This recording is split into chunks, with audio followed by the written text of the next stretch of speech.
Majority Report with Sam Seder. The destiny of America is always safer in the hands of the people than in the conference rooms of any elite. Sam Seder. They are unanimous in their hate for me, and I welcome their hatred. We must guard against the acquisition of unwarranted influence, whether sought or unsought, by the military-industrial complex. The Majority Report with Sam Seder. Ever get the feeling you've been cheated?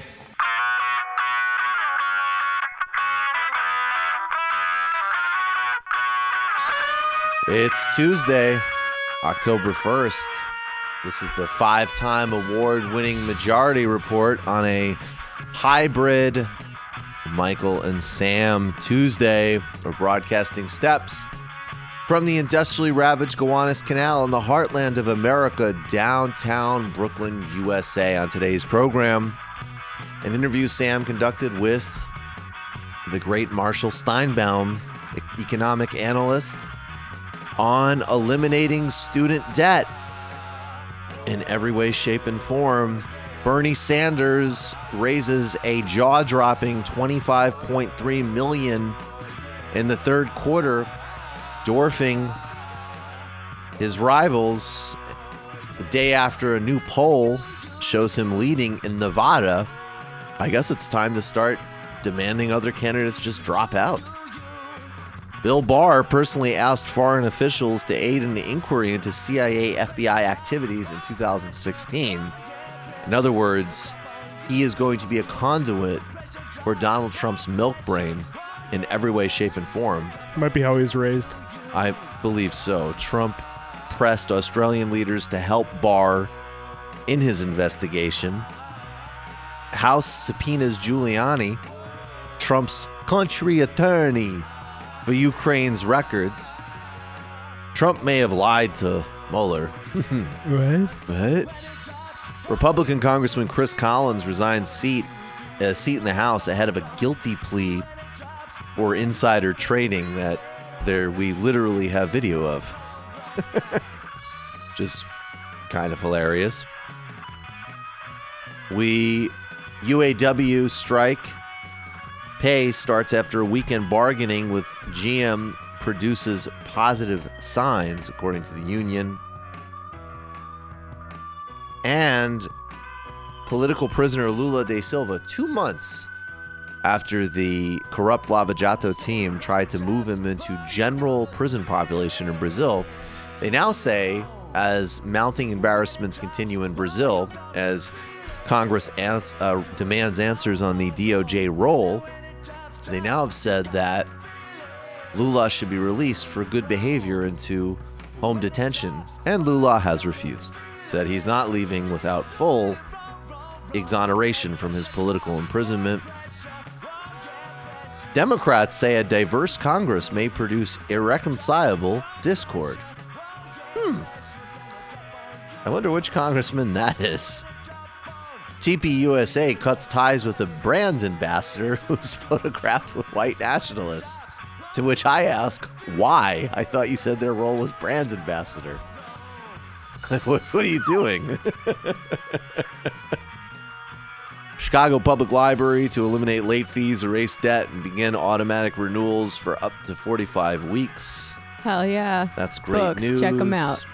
Absolutely. And WeWork, which somehow passed itself off as some type of viable business plan, is withdrawing their IPO. I guess the just utter skeleton model of this ludicrous business plan was getting a little bit too exposed there. Shouts to the Grubstakers podcast. Check it out, everybody. Good episode. They did the definitive breakdown of how WeWork works, from the kibbutz to the boardroom. All God. that and It's much like that? more. Oh yeah. And it's like perfect because it's like, of course, the one really interesting positive thing about the Israeli kibbutz would be the thing that the guy would discard. Like, it was glad to have community, but everybody was earning similar money. So I thought, what if we could do instant coffee and then tell people to bring out their laptops, and then somehow it would be a real estate scheme with Ashton Kutcher. Oh my God. They stuck us in one of those co-working spaces when I was at Death and Taxes. It was awful. Really? It wasn't inspiring community building exercise? Well, we were crammed into a small windowless room with another website.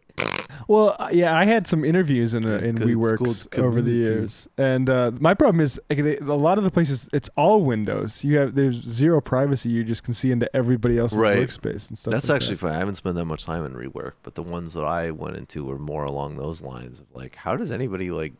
There's like a do bar anything with in snacks. here? So And literally, it's like coffee and pretzels. I do Like, wanna it's say so depressing. It's like they've closed down their free snack section. So solidarity with all the workers that were they don't stocking even up on have their snacks. free snacks When the free anymore. snacks disappear, you know you're in trouble. Yeah. Yeah. Take whatever you can, people.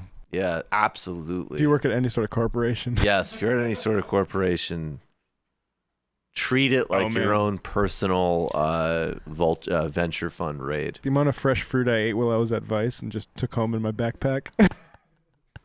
I could see Matt. And It's Coke. like- And let's face it, Coca-Cola. Yeah, I was like, "Hey, Matt, I was at that no, I was there. I'm trying to remember when, but yes, I did notice that, and I could see a Matt Leck making numerous Coke raids at the Vice headquarters. I was freelance too. I could have worked from home, but It's like, no, I'll come in. It's fine. it's my giant But it's backpack. better to get some FaceTime in. So where did the beverage console go? Ooh, cappuccinos. You guys didn't move that, did you? All kinds of Coke are available at the Vice office. I stayed away from those people, those types. I'm a good boy. That's right. North Dakota. Not me. That's right. Coke hasn't been cool since like the 70s. No, I know. I'm talking about like 15 years ago. I'm old. We're not officially old yet. Folks, one of the biggest pieces of fear-mongering to block single-payer healthcare, to block an actual plan to cover every human being in this country, is this disingenuous talking point pioneered by Joe Biden and Tim Ryan that somehow it's unfair to labor unions because, and in some cases, some folks in labor unions do have very good health care, which can, of course, be taken away from them in a minute if they go on a strike, which is another great argument for single-payer health care. But also, even other folks who are employed or are in unions actually still deal with a lot of the same overpricing and gouging that most consumers of these parasite companies deal with. And this gentleman is one of those people, and he is going broke paying for his health care. He had an opportunity at the United Food and Commercial Workers Forum to ask one of the candidates about this. Now, unfortunately, the candidate he asked is maybe the candidate that there's something charming about her, just basically like, you don't deserve shit. Check this out. I'm fortunate enough to live here in this wonderful city. I've been a member for these 25 years as a meat cutter in one of our local grocery stores.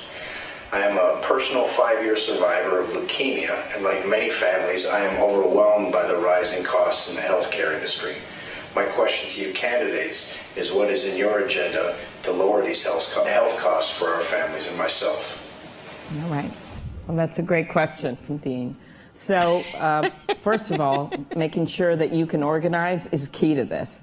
That has got to be important because you're able to negotiate and work hard to get the best benefits for workers in your union, and other unions do the same thing. So I would make sure under my plan, we protect those policies that you negotiated hard for. Because some of the other plans don't do that. There's some disagreement on this on the debate stage, and I am one that always has stood by allowing people to keep their plans, because there's 149 million Americans that have their own plans right now. They're not perfect plans. We want to do everything to bring the premiums down, but we got to remember that and not kick people off those insurance plans in 4 years, which is what one of the proposals does. So that's first thing. Whoa, that is some top. I was just about to say that I'm almost charmed by Amy Klobuchar, but she really escalated the disingenuousness there. Yes, in 4 years under the Sanders plan, you will get kicked off of your almost certainly overpriced. Let me tell you something. And I will, of course, I want Medicare for all. I can't wait to get kicked off of my plan. Oh, Are please you kick kidding? me off. Please. Oh no, anything but that. Oh no. You're gonna replace it with a free one? Yes. No. Wow. That covers everything? No.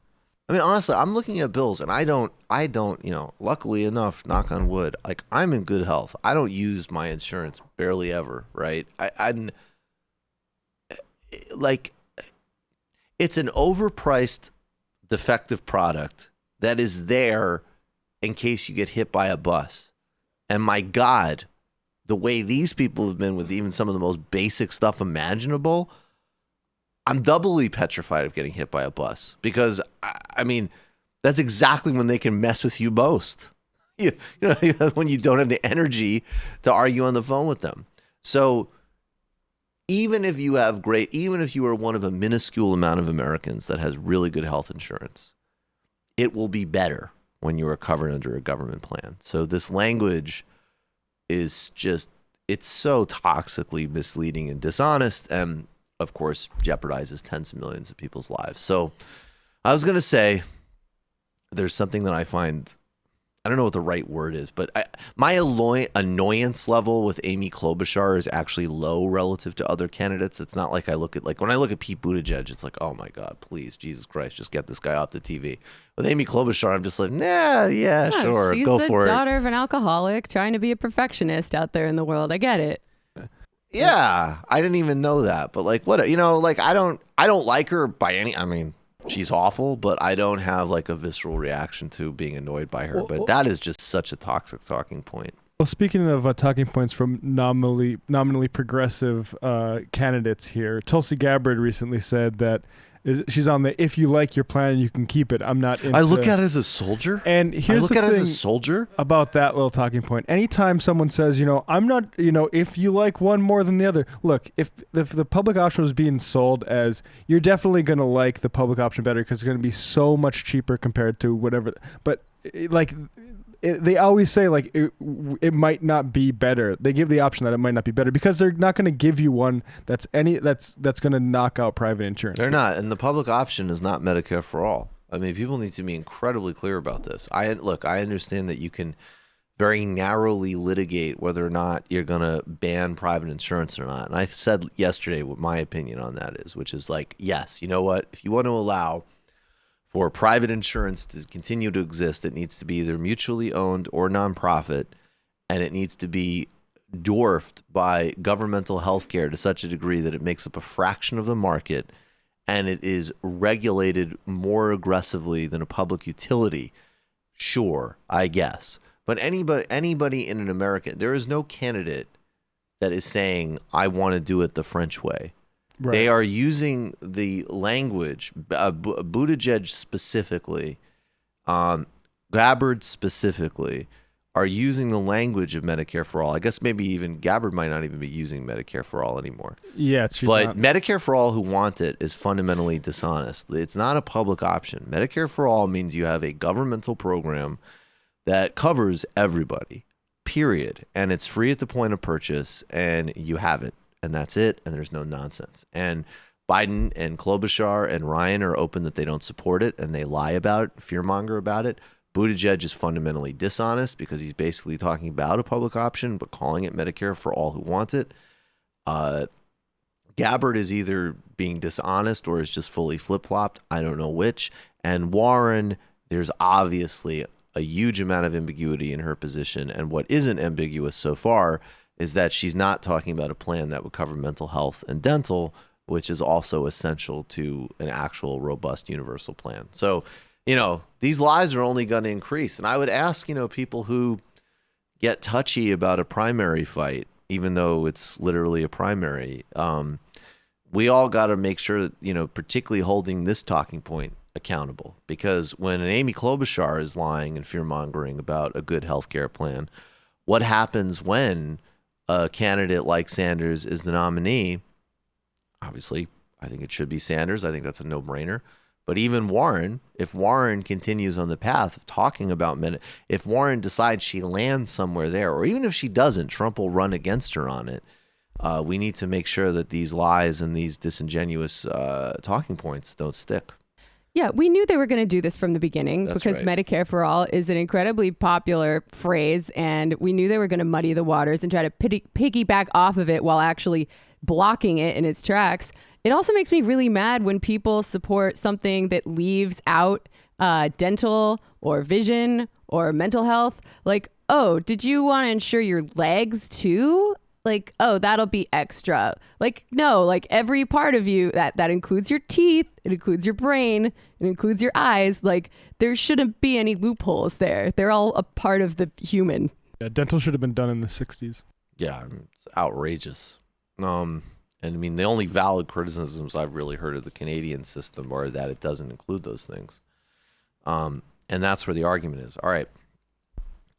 If you feel like you don't have time to read all the books on your list, you're not alone.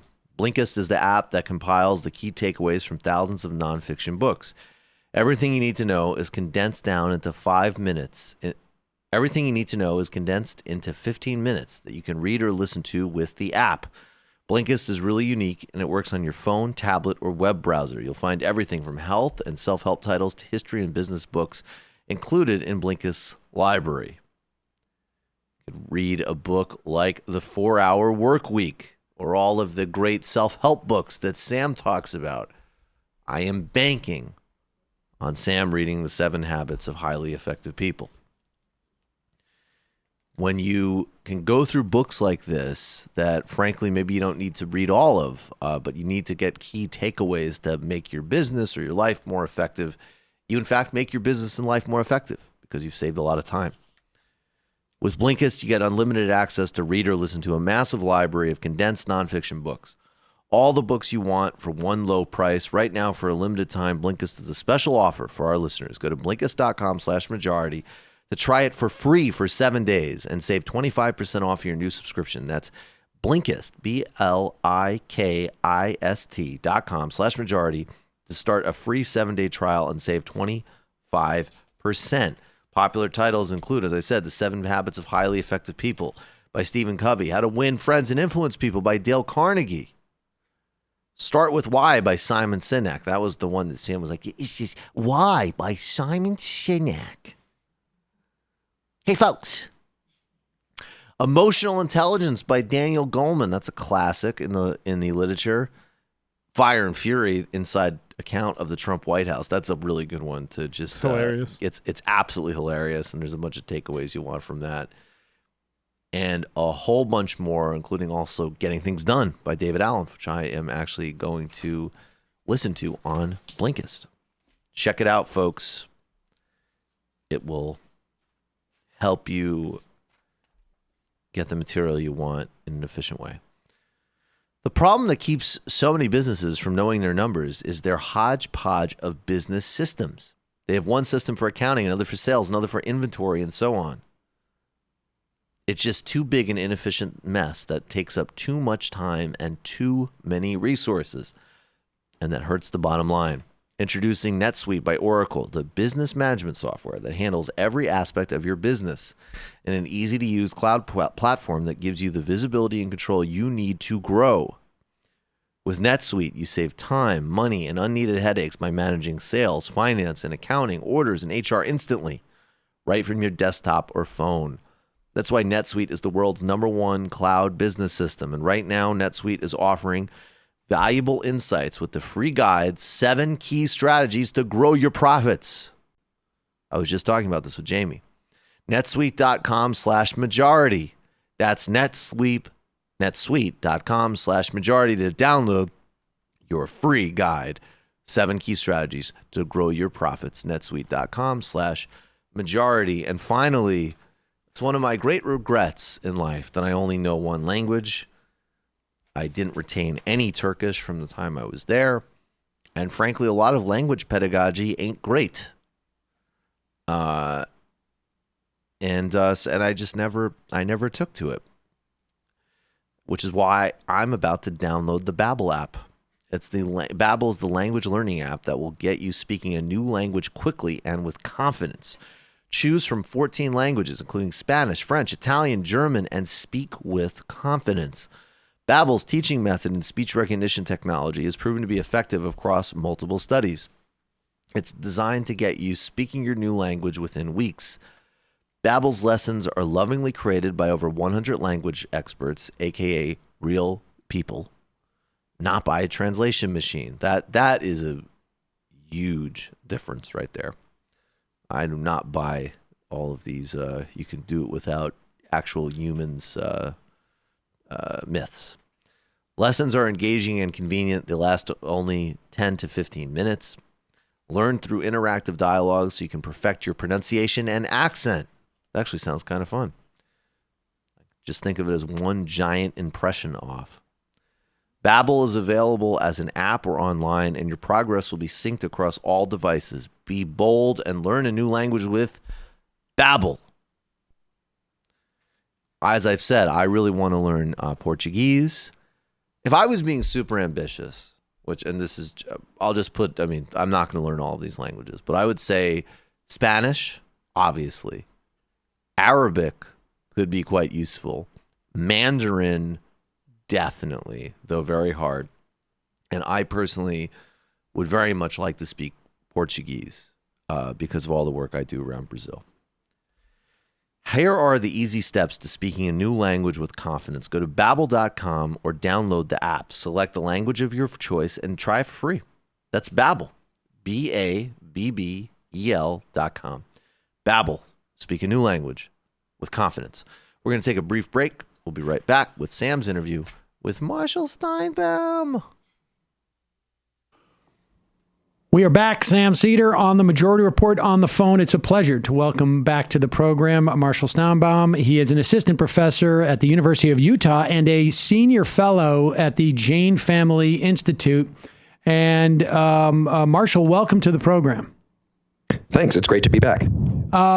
So I want to talk about a piece you wrote in Current Affairs. This is around the concept of student debt. You were at the time, this was, I think, shortly after Bernie Sanders, or maybe actually a couple of months, Elizabeth Warren put a debt cancellation proposal on the records, on the books, as it were, in April. Sanders came out with one in June, which was a little more extensive. And then there became sort of a controversy around the concept of forgiving student debt. And I want to talk about that. That's what you're writing about specifically. But more broadly, just if you could broadly summarize the two different plans, how they're different, and why they're good. Well, at least I guess, not having debt is good for those people who not have debt. But give us a sense of the two different plans. Sure. So I guess it's easier to start with the Sanders plan because that's a little bit more straightforward. That would cancel all outstanding student debt. It's a little bit more complicated if you get a little bit more into the details because the federal government is the creditor for 90% of outstanding student debt. So that's kind of easy. It's a little bit more subtle. What happens for the debt where the federal government is not the creditor essentially amounts to the federal government assuming payments on behalf of the people who are currently paying it. So the Sanders plan is, currently something like $1.5 trillion of student debt outstanding, and through one mechanism or another, the federal government would make it so that you don't have to pay if you are currently paying on your student debt, or if you're in income-based repayment, or otherwise have your payments mitigated. All right, let me just stop. Let me stop you there. Just because I want people to be really aware of this. So we're talking about $1.5 trillion of debt. You're an economist. You're better at math, I would hope, than I am. But 90% of that, we're talking about like 1.2 some odd trillion dollars. It's all owed to the U.S. government. Yeah, so when the federal student loan program began in the 60s and especially in the early 70s, the federal government wasn't the lender. What it was doing was essentially standing behind students who took on debt from private lenders and said, these people are, basically 18-year-olds or, early in their careers. They don't have any assets. They may not have a job. They probably don't have a job since they're going to college. So very hard for them to get loans just directly from a bank. So we need what we want is for people to take on student debt to go to higher education. The federal government needs to do something, that is to say, guarantee that debt so that these are better, more creditworthy borrowers from the bank's perspective. In 2008, 2009, a lot of the student lenders in that business came near to bankruptcy as part of the overall financial crisis. And they went to the government and said, we're on the cusp. We might not be able to actually have a new class of students enroll in the fall of 2008. This is a crisis, and you're about to throw a lot of people who think they're about to start college out on the street, so to speak.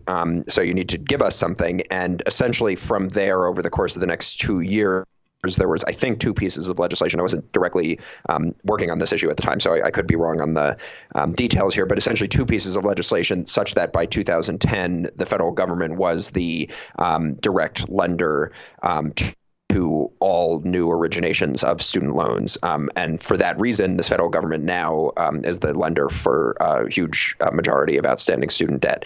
It's worth saying that the first of those pieces of legislation essentially amounted to the kind of student loan side of the bailout of the 2008-2009 financial crisis, in that these lenders had a bunch of securities on their books or loans on their books, I should say, that nobody really knew if they would be repaid. And the deal was they would basically give those to the federal government, and in exchange, they would get a bailout. And what happened was they gave the crap to the federal government and got a bailout out of that. And, so while it looked like, if from a kind of naive perspective, a nationalization and, takeover for private industry, in reality, it was a pretty nice, sweet deal for the insiders in that industry. So, that's fascinating. I didn't realize that was the case. So they had these loans, this huge book of loans. I mean, and we're talking probably about a bunch of different loaners, and they're servicing their own loans, presumably. Or though maybe they're not. I don't know that market, what happened in that market as much.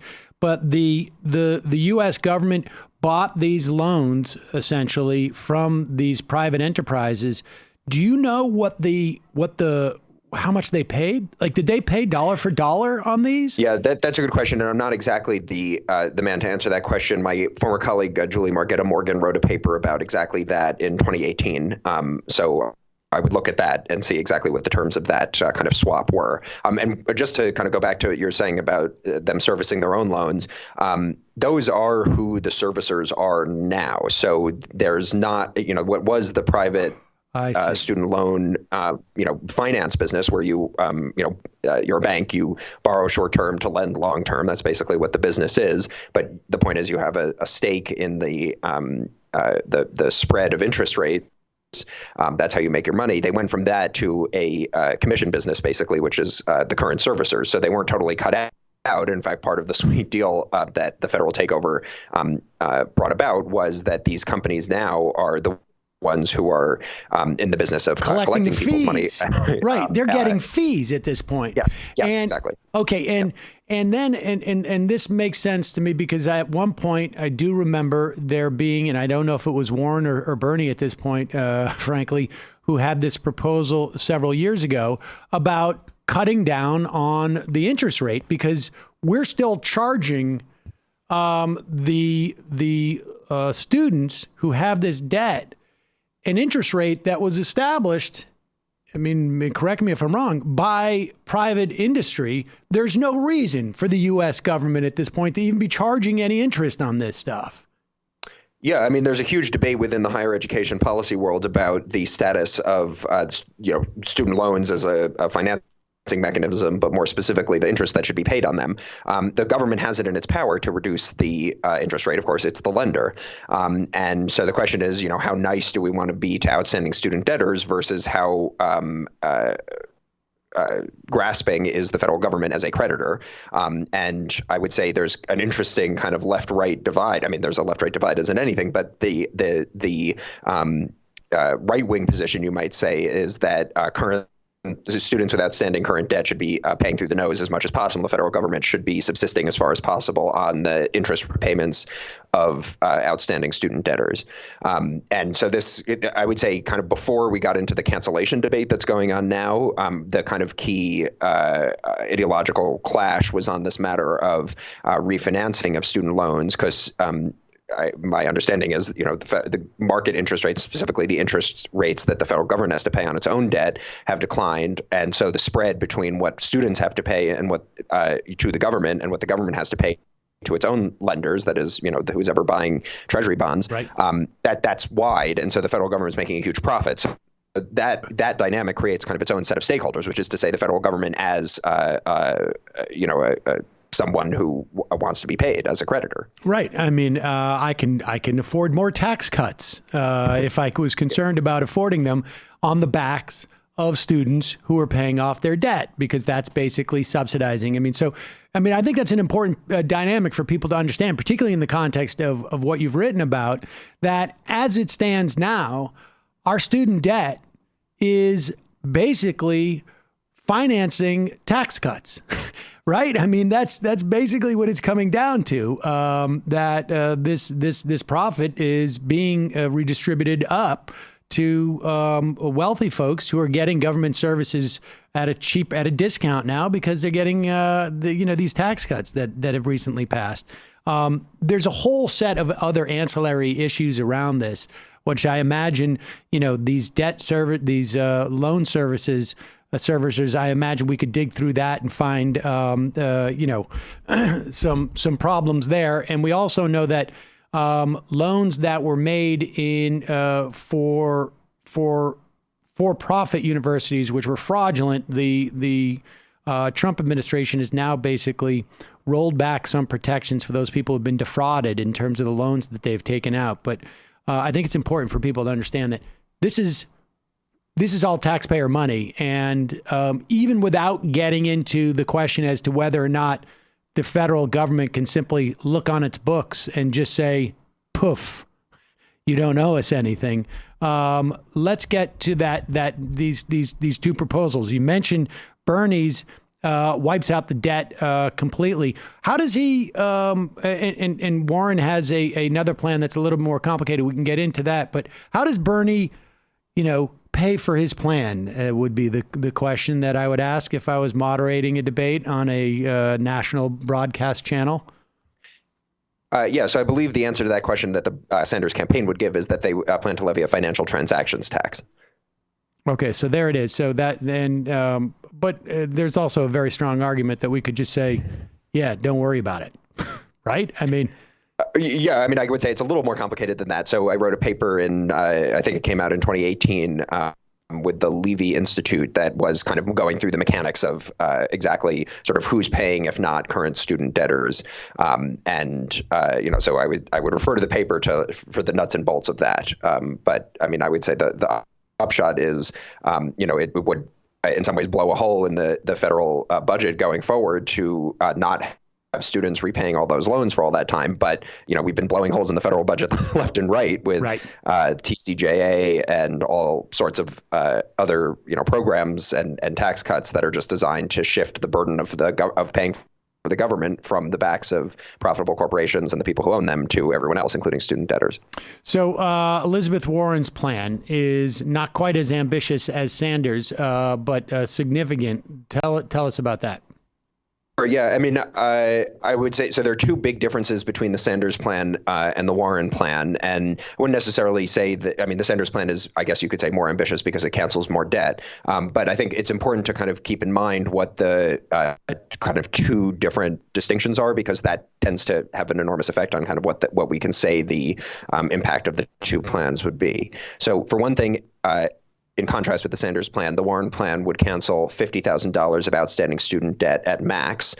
So if you have more student debt than $50,000 outstanding, you would be left with whatever is the increment above $50,000.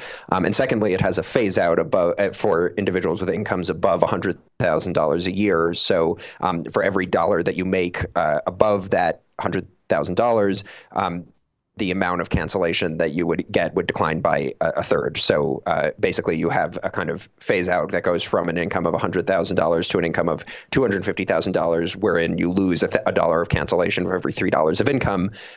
And if you make $250,000 or more, therefore, you would get no cancellation from the Warren plan. So there's two distinctions. One, the $50,000 cap. The other, the phase out for relatively high income borrowers.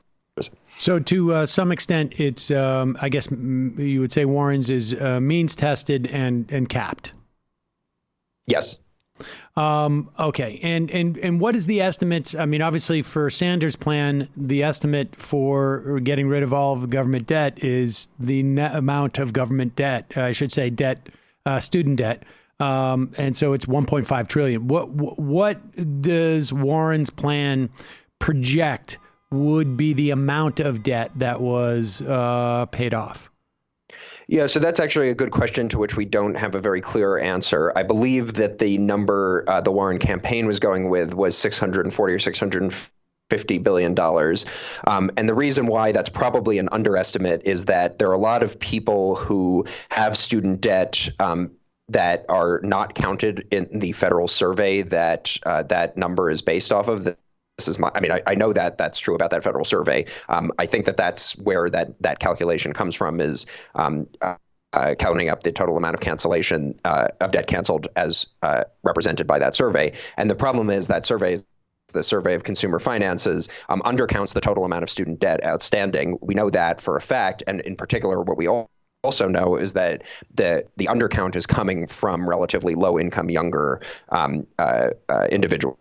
So I can get into the details of why the survey undercounts that, but this is a pretty, I wouldn't say well-known, but the people who use the survey, are kind of aware that it's designed to capture certain things, and it's not really well designed as a survey of the total amount of student debt that exists in the population. Okay. So the reason why we can say that the Bernie plan, we can say with more accuracy that the Sanders plan cancels 1.5 trillion is because that's what the government says is the total amount of student debt outstanding, and Sanders just said, I'm canceling all of it.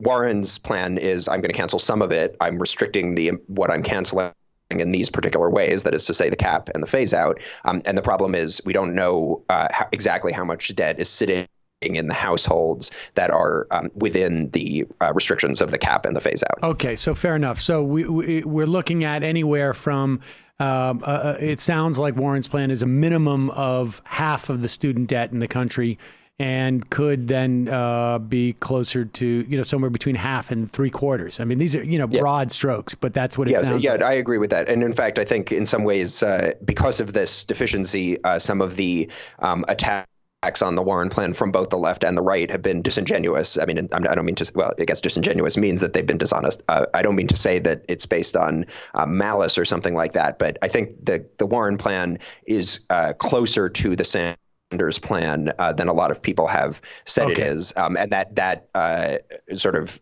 implicates attacks on it, again, as I said, coming from both the left and the right. So some people say it's bad because it's close to the Sanders, or because it's not close to the Sanders plan. Some people say it's good because it's not close to the Sanders plan, and both of those are wrong because it is actually pretty close to the Sanders plan. Okay, but it's based on a faulty premise on some level that the numbers are an accurate reflection of the overall debt, and so the algorithm that's applied to cutting away that debt is going to get you a number that is not quite accurate. And so, all right. Well, so with that said, I guess to the practical differences may be less.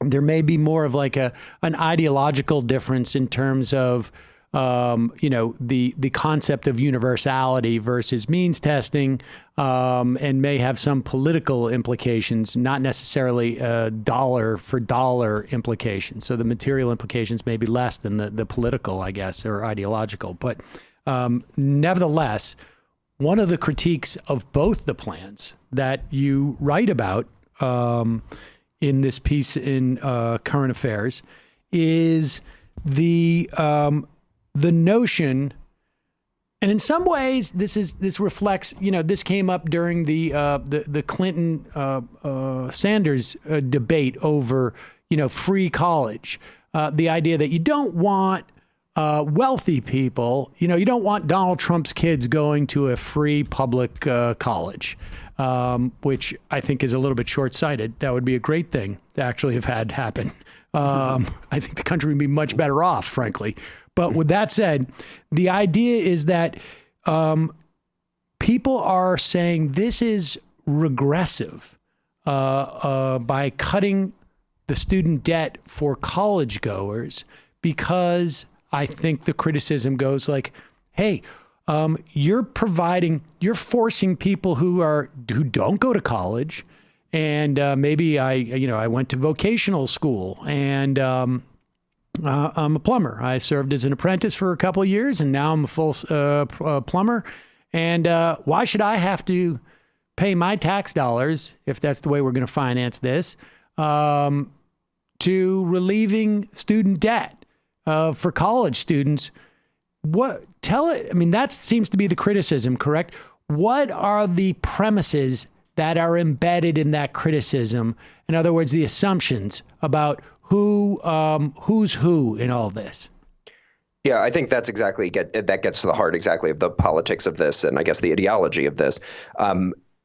There's a longstanding false assumption, in my opinion, that everything associated with higher education is elite. And so it's kind of stemming from that assumption that you get an attack on the idea of free college, that it is a regressive policy because it's basically a government handout to the upper middle class. The upper middle class tends to be the people who go to college. And so why should, Joe Schmo, who didn't get the chance to go to college, pay taxes to the government in order to subsidize the college education of somebody from a well-off family.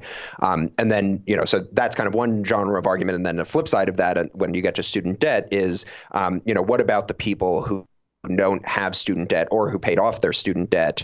Why should they be saddled with the increased federal tax burden or federal debt to account for the cancellation of the student debt for everybody who did go to college? And that I would say it's important to start generally, because when we get into the specifics, it can tend to obscure the generality. It's just false that free college or student debt cancellation is a giveaway to elites, because it's false that public higher education is a giveaway to elites. This was, I think, a convenient talking point for the fire of austerity to be directed at public higher education in this country. But the reality is, when we established public higher education, that radically expanded access to a public good, in my opinion, that was previously constricted to 2 or 3% of the population, the very tip top, who got to go to these fancy and very exclusive institutions. In the post-war era, we created a bunch of public higher education systems that were much more accessible to the broader public. It's not to say that higher education was totally egalitarian. It has always had a hierarchical and exclusionary quality to it. But we experimented with expanding public higher education, and it had its intended effect, which is to widen educational opportunities for the vast set of the population. More recently, we have constricted access to higher education, including on the ability to pay for it. We've transferred the cost of public higher education from state budgets and the form of state budgets, meaning taxpayers in a state, to the users of higher education, which tend to be students, so they're younger and less white than the taxpayers of states, and the result has been the student debt crisis. So I just don't buy that higher education as a social construct, or I should say, public higher education is a regressive.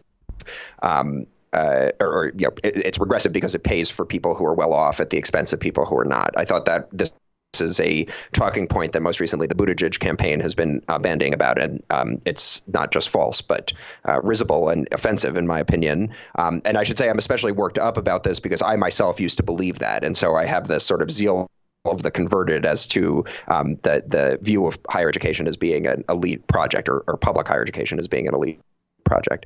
Okay, so to get to some of the criticisms that you mentioned against the Warren plan that I spoke to in the current affairs piece, there's this idea that it's unfair to people who've already paid off their debt because why shouldn't they have just waited around to get it canceled rather than to saved over the years to pay it down.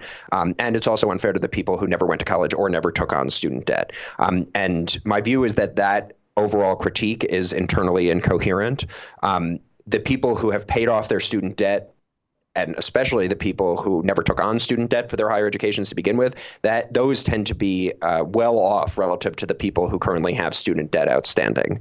And this gets to the larger, I would say, change in the role that higher education is playing in society and in the labor market, which is increasingly it's a requirement to enter the labor market at anything other than the bottom rung to have some experience of higher education. And because of increases in tuition, thanks to reductions in state funding, having some higher education increasingly means you definitely have student debt, unless you come from a well-off family, in which case they're able to pay for your college. Okay, let me stop you here, because we're getting it. There's, I want people to be able to parse this out, and you're moving into the credentialization dynamic. But when we talk about these two different sort of cohorts, right? The ones that have paid it off, you're saying your argument is that they are necessarily the highest income cohort of everyone involved, and they need that debt the least, paid off the least. And that critique is not sort of like bundled with the other critique, which sounds like I never went to college. And the presumption is that the cohort of adults who never went to college and never incurred that debt are necessarily coming from from lower income than those people who did assume the debt. Is that it? Yes, I think that assumption is indeed going on in the background. When you say people who never went to college, there's different types of people who don't have student debt. One is the people who never went to college. So those people will tend to be both older, that makes them richer, but also poorer, so obviously that makes them less rich relative to people who do have student debt or who did go to college. So when we talk about the people who didn't go to college, we're probably talking about people who are less well off than people with student debt if they're older. But so that's one set of people. Right. The other set of people is the people who did go to college, but either never took on student debt or did take on student debt and paid it off. Right. That set of people is unambiguously better off than the people who currently have student debt outstanding. Right. So it's really it's the former group that is at least consistent with the critique of it being theoretically or possibly regressive, right? I mean, it's on behalf of those people. Okay. Yeah, so this is where I think it's important to discuss credentialization, because that this idea that you've got people who had a career without encountering higher education, or certainly without encountering student debt, because maybe they did have higher education, but it was in the era before the current huge rate of tuition increases. Those people are older relative to the current students. And my argument about credentialization is that, at least for recent cohorts, higher education, or some involvement in higher education, and therefore some involvement with student debt, unless you're rich enough not to need student debt to pay for education, that is an increasingly universal experience, both because the routes into the labor market that didn't require a higher education have been closed off. So if you're referring earlier to skilled trades where you could possibly have been trained on the job, and then kind of wholly avoided the formal higher education system en route to a middle class life, those are increasingly gone, as well as the routes to the labor market that do involve higher education.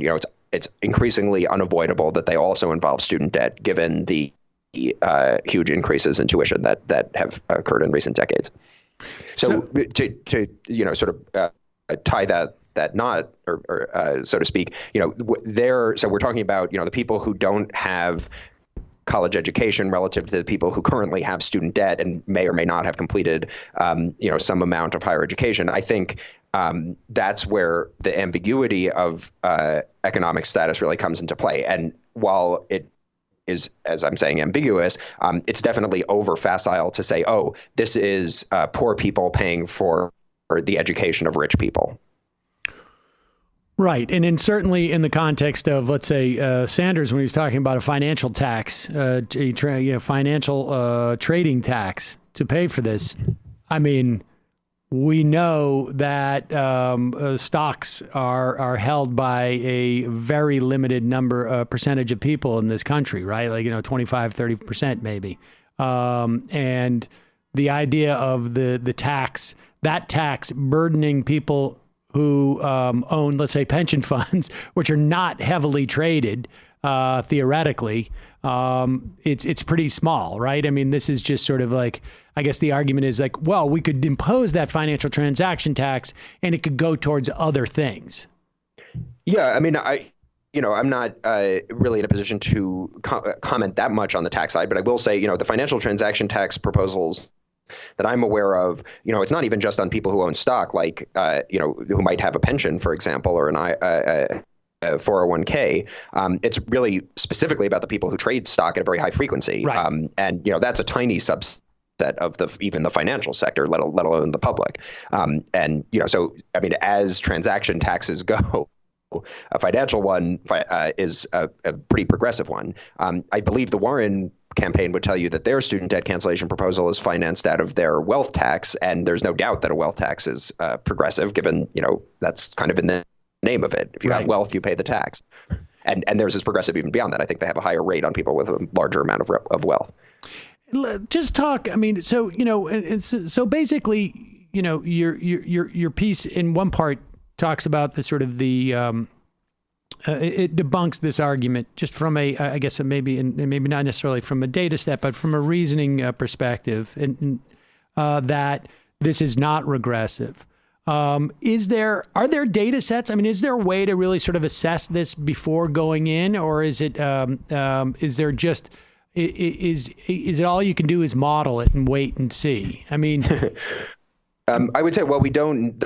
The public doesn't know that much about individual student debtors relative to even other sort of federal programs because the data that tracks individual student debtors and their progress to repayment is pretty well totally inaccessible to the public. The few papers that are published and in public are written by researchers who had access, who worked either for the Treasury or the Education Department. I think both of them worked for the Treasury, in fact. And not only that, most recently the Education Department has kind of publicly cast doubt on the veracity of those papers. That may be politically motivated, frankly, because the authors of those papers were using the research to essentially make arguments that the Trump administration doesn't like. But the upshot is we don't know that much about individual student debt because it's really near impossible for public researchers that aren't on the inside to get access to it. And of course, these federal departments have veto power basically over the publication of anything coming from the insiders. And so, if there's a paper and there is some research in there that shows something really dire happening among student debtors, they can pretty well quash it. We do know, I mean, based on the little information that does come out, we do know quite a bit. I mean, basically, whenever we learn something more about the student loan system, it's never good news. And so they do these releases where, for example, we've found out that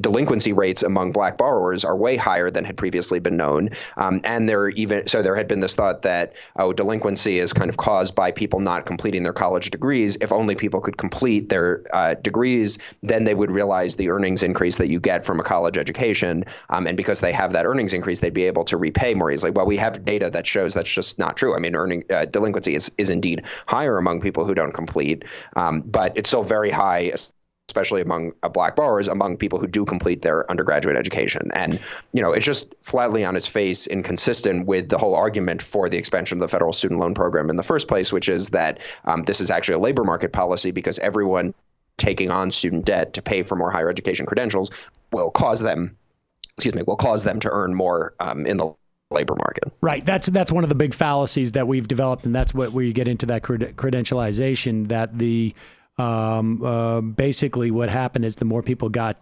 degrees, the more the bar was raised as to what qualified as a degree that was going to help you get more work, presumably.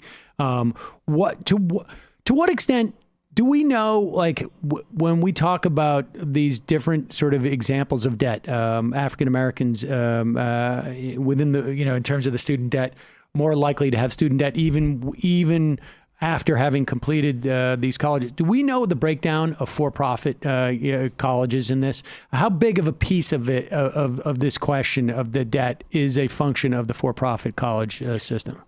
Yeah, actually, I'll take this opportunity to say that I think it's time to move the conversation past the for-profits, which is not to say they're not bad. Right. They're definitely highly predatory. We know for a fact that they don't increase earnings for people who obtain degrees from them or even don't obtain degrees, and they're enormously kind of evil creditors. That is, they're a cause of lots of the delinquency that's existing in the system. The reason why I say I want to move past them is in some ways their business model is already, or at least their business, I should say their business model, their businesses are already in decline. That's not, as you alluded to earlier, that doesn't mean there's still not enormously a population of suffering people who were predated upon by them in their heyday, and we absolutely should cancel their debts. And it's shameful that the Trump administration is, basically rolling back what little the federal government had been able to do for them. But I want, I think it's important to kind of recognize that the credentialization problem and the segregation problem in higher education go beyond the for-profit. So one of the reasons why lots of people focus on the for-profits as the villains of the higher education system is, they rightly see that the higher education as a whole is very segregated, and the for-profits serve a disproportionately non-white population and right. A population who traditionally lacked access to traditional higher education. So people who are later in life who aren't in a position to go spend 4 years living on a college campus, because they have children, because they're working, whatever. That's kind of the population that the for-profits rushed into the void to serve during the, especially during the financial crisis when unemployment rates were high. And so they sort of had a very much a kind of boom and bust cycle. And we're in the bust for the for-profits. The problem is the nonprofits. You should tell that to their stocks, incidentally. Yeah. Okay. Well, I am telling that. Hopefully, they're listening to somebody who understands the industry and not they're naive boosters. But whatever. The problem I would say is that the nonprofits have kind of figured out how to make that business model increasingly profitable. Or you've got what's now the sort of coding boot camps that they're not purporting to deliver the same degree as a for-profit that is essentially saying we are giving you a BA that's that's comparable to a BA from a traditional institution. The coding boot camps aren't saying that. So my point in this is that the for-profit clientele and the for-profit business model has basically bifurcated to the nonprofits as well as to the non-traditional degree granting for-profit companies. The what I've summarized as the coding boot camps. And I mean the adoption of the for-profit business model by the traditional nonprofit higher education, I think, poses a grave challenge to the regulation of higher education, because there's a lot of value associated with these prestigious names, and at least as regards federal policy, they have largely gotten what they wanted. Even under the Obama administration, the Obama administration instituted a bunch of regulations that came very near to putting the for-profit industry out of business, and that may happen again, notwithstanding the relaxation under Trump. There's basically very little pressure on the nonprofits to move away from a credentialization type business model, to move away from a business model that is especially predatory on students of color. I mean, this is why segregation matters even outside the for-profit context, because they are confined to institutions that are historically less well-resourced and therefore more dependent on predatory business models. Okay, so to summarize in terms of that dynamic, for-profit colleges, villains, but can tend to be a distraction from a change in the business model that's happening across the spectrum of higher education, which I presume, I mean, without, and I don't want to go down this road, and maybe this is, for a different day, but is basically the nonprofit, some higher education, some higher, sort of like a high-end institutions are basically using their name as a marketing tool, and but with a similar sort of side business that tends to be online in some circumstances that don't have the same accreditation requirements or get rolled under, get credit for accreditation that may exist in a more substantial part of their educational institution, as it were. So, but all right. Yes, I think that's exactly right. Okay, and that's a dynamic I think that probably warrants a lot more investigation going forward. I mean, I've been reading a little bit about that. But lastly, so, we've debunked the notion that it's regressive, but let's just end this on a maybe a less sort of like a more ideological, I guess, perspective on that. We need to return in many respects to the idea of higher education and education more broadly speaking to be a public good. Right? It's not that this whole move to making it about a way of increasing your salary by X amount of dollars has proven not to be the case, and has also probably had very, very bad impact on the development of even nonprofit universities becoming scammy in some ways.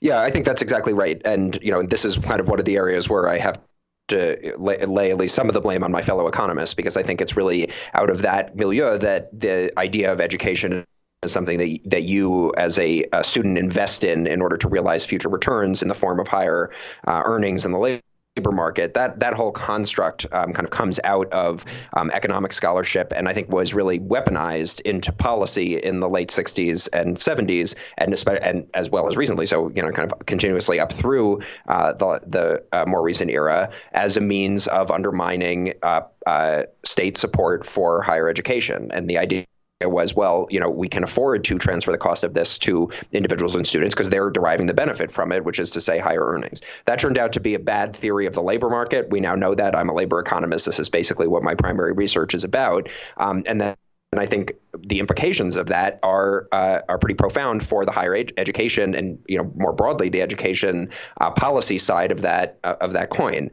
So we had an experiment of expanding public higher education and including at different levels. So if you have something like the California Master Plan, the whole premise was that anyone who graduated from high school in the state of California and satisfied minimal educational requirements achievement requirements was able to find a place for them in higher education. This was supposed to be an engine of the state's future economic development coming from the creation of public institutions to accommodate a rising generation. I would argue, as I alluded to earlier, that a key weakness, so to speak, politically of that project was that the beneficiary population turned out to look a lot different than the people who were perceived to be financing it. And that made it prone to the anti-civil rights movement white backlash of the late 60s and early 70s.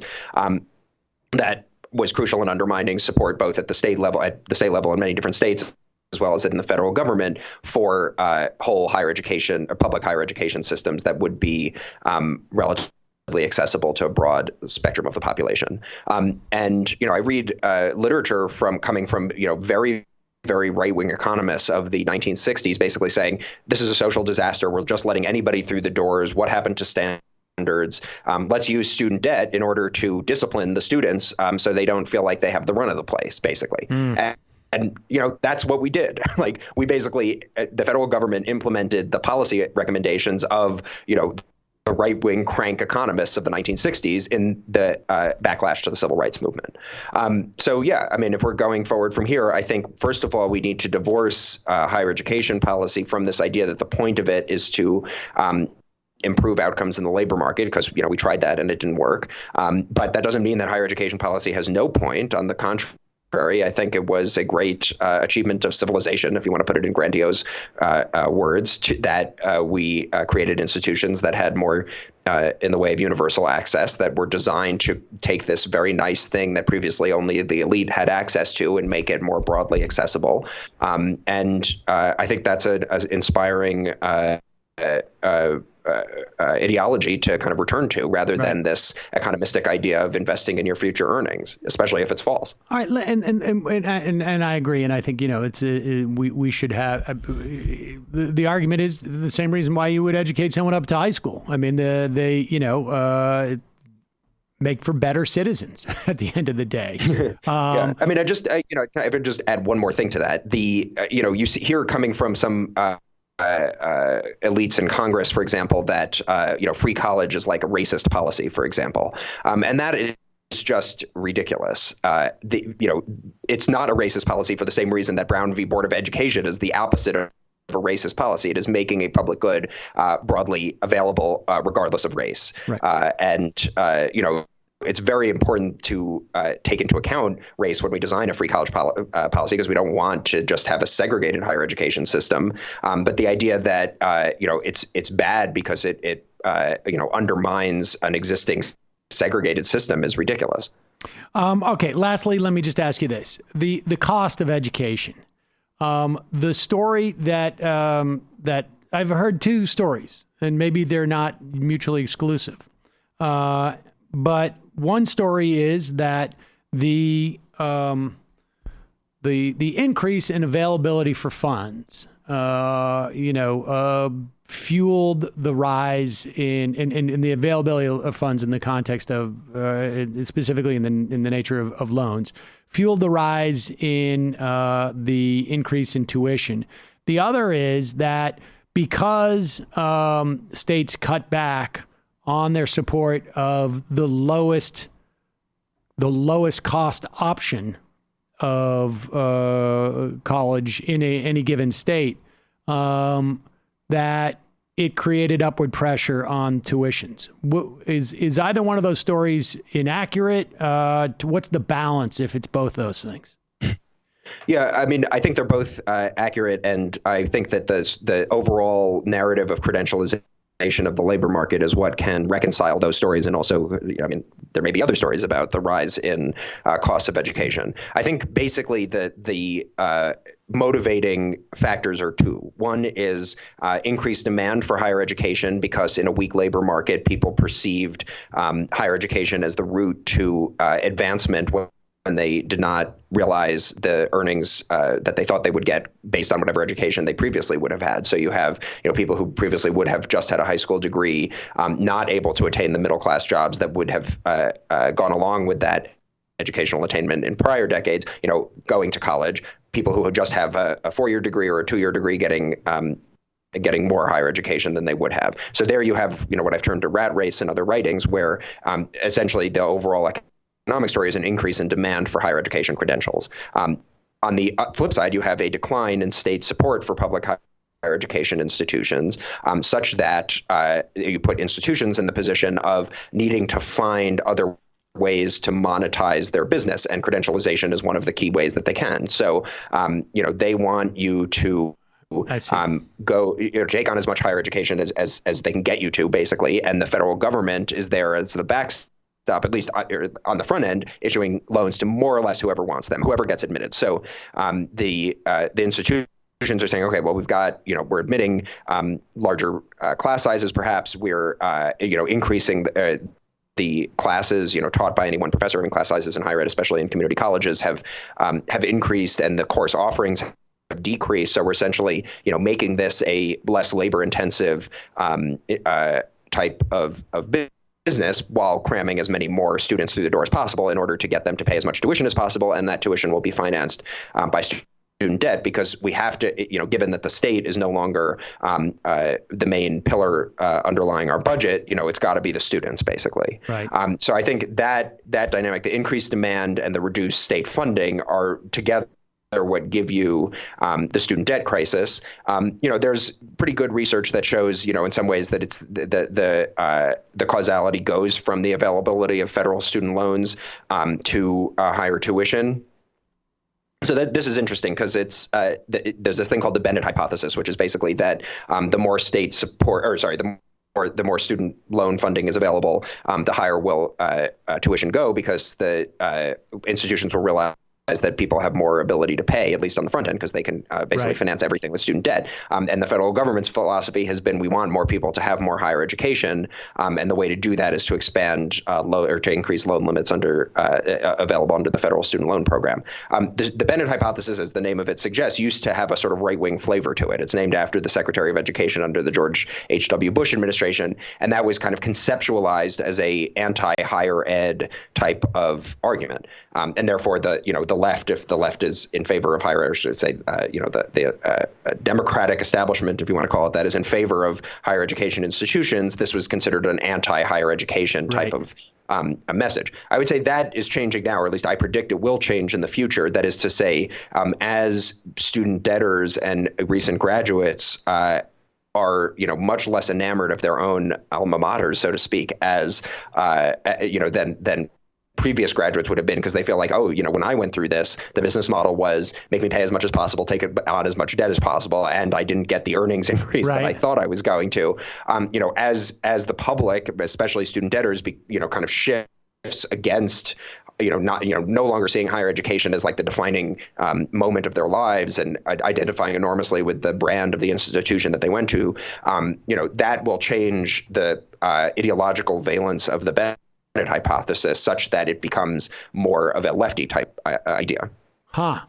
But so aside from just sort of people changing their perspective on it, I guess it's not something that we can know with any type of real clarity. There's all these factors and we don't have a sense of what's driving it. I think there's a lot of interlinked phenomena that give rise to the pressure on tuitions to increase and the increasing student debt burdens on, both in the sense that, people with a BA have higher debt burdens coming out of their BA than people with a BA would have had years ago, as well as many more people going through the system and therefore a larger share of the population having any experience of student debt. So that latter thing is really where I take exception to the idea that student debt cancellation is regressive, as we were discussing before. And ultimately, it just turns out that a big factor, as you're saying, is that the worth of a college education in the context of actual real dollars has been sort of inflated without it's been overvalued, I guess, is really what it comes down. I have in my writings, drove up the price. Including in the current affairs thing. So, I have said, we have this diminishing value of higher education degree in the context of the labor market, which is inducing people to get more higher education degrees in order to kind of get themselves up to the level that they thought, lower educational attainment would entitle them. That has some of the qualities of a bubble, but it's not going to burst like the housing bubble did. So people ask me, is the student debt the next bubble after the housing bubble or something? And in economic terms, no, because student debt is unsecured. The dynamics of a housing bubble are, you took on a bigger mortgage than your house is now worth, so you have to sell your house to pay back your mortgage, and the sale of that house causes the price of houses to go down further. And there's this what we call debt deflation dynamic. So the price of housing just sort of collapses in the space of a few months or a year. That's what happened in 2007, I guess, through 2008. In student debt, we're not going to get that sudden decline in what a college degree is worth. Instead, it's a slow deflation of the bubble over a long period of time. And that is exactly what we're observing with credentialization in labor market outcomes. So that student debt bubble is going to deflate, if you want to call it that, over a period of decades. And, who knows whether that's more damaging to the economy or less damaging than a sudden macroeconomic collapse. If everybody is sort of laboring under the burden of the student debt that their earnings aren't enough to pay off over a period of decades, that can have severe negative consequences for long-run growth and the economy overall. I think we're seeing, we're starting to see the evidence of that in, for example, the public service loan forgiveness. When that program was created a little over 10 years ago, there was basically no thought that it would be as large as it has turned out to be. So the way that they've kind of retroactively shrunk it down to the size that it was supposed to be is to just not forgive the people's debt that they said they were going to. And consequently, all these people who have constructed their careers out of eventually being eligible for PSLF, suddenly on the other end of it, they're like, wait a second. We're getting screwed. Right. Yeah. All right. So, well, we got to say that for another day. But Marshall, I appreciate your time today. Folks can read more. We will link to your current affairs piece from earlier this month, I guess September 5th. And we will talk about it. We will link to it there and people can read more. But Marshall, thanks so much for your time today. I really appreciate it. Yep, it's been great. Thanks for talking. Welcome back, folks. Great stuff with Marshall Steinbaum. I just want to let you all know that this episode was brought to you by Blinkist. This episode was brought to you by Blinkist. The Blinkist app takes the key takeaways from thousands of best-selling nonfiction books and condenses them into just 15 minutes for you to read or listen to. 10 million people are using Blinkist right now. It has a massive and growing library from self-help and business to health and industry books. Right now, you can get 25% off of your first year at Blinkist.com/majority. Blinkist.com/majority, link on the homepage. Become a member of the Majority Report today, majority.fm/become a member. Tonight on the Michael Brooks Show, Anna Kasparian joins us to talk about the clarity we need on single-payer healthcare, why Elizabeth Warren isn't providing it, what we need for housing policy. She's going to make the case for impeachment. I'm talking about doing an overview of the various political factions inside Palestine and Israel. And as you know, just ton. We're doing a brief intro to world systems theory and Emmanuel Wallerstein, and also going over Elizabeth Warren's Council on Foreign Relations questionnaire and looking at Pete Buttigieg at total ease with people on strike. Patreon.com/TMBS. Michael Brooks Show on YouTube. Snag your tickets for the TMBS live show November 23rd. That's the week before Thanksgiving. Several people still have asked me about that. There's no schedule conflict. It's okay. It's at World Cafe with Crystal Ball, Emma Vigeland, and Artesia Balthrop. Those are some significant heavy hitters right there. That's going to be a very fun show. And I have to say, man, these ones, they've all been really good. I'm happy with everything we've done. But when we were in Chicago, it was definitely this is just getting heating up. We're ironing it out. We're getting close to our 10,000 hours. Do we have a link to? Let's just throw that up on screen and maybe put it. I think it's on the homepage, just so you can get your tickets to the Philly show. See you tonight at 7:00. You got it? You can't find. All right, we'll do it later. Jamie, what's cooking? This week on the Antifada, we speak with Nadia Guyot, an organizer from No New Jails, about the current ongoing campaign to close Rikers and not replace it with anything. Instead, decarcerate people and reinvest money in communities so people don't end up in jail to begin with, which is a much better plan, in my opinion. We also talk about prison abolition more generally and as part of our overarching political horizon. We also, I want to remind everyone, we have a live show of our own coming up at Littlefield NYC on Saturday, October 12th. It's going to be pretty great, I think. We're doing it with Pod Damn America, our Goth Socialist sister show led by the comedian Jake Flores. We got me, we got Sean, we got AP Andy, we got Jake Flores, Alex Patak, Anders Lee. That's just the core group of podcasters. And then we have some really awesome guests.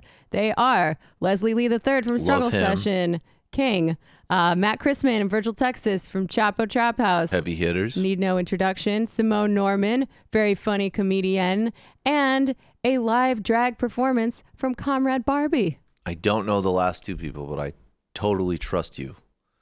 Comrade Barbie's Brendan, though, right? You got to come to the show. You got to go to find out. And see if Comrade Barbie looks at all familiar to you. Fascinating.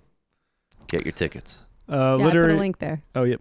Most recently on Literary Hangover, I did a solo episode on Hobbamock by a woman named Lydia Maria Child. It came out in 1824. She's sort of a very early feminist and abolitionist. In fact, she wrote the first anti-slavery work in book form in America. She also, when she was 20, the book I talk about, Hobbamock, it includes a white woman going off and marrying and having a child with a Native American. So it's rather scandalous for the 1820s. It's exactly. That's the tone of it. So. OG Elizabeth Warren. Wait, no, that was the answer Wolves meets Borat. Yeah. Exactly. Yeah. She's very ahead of her time. She's very ahead of her time. No, I've actually I began the episode. It's fascinating. All right, folks. See you in the fun half.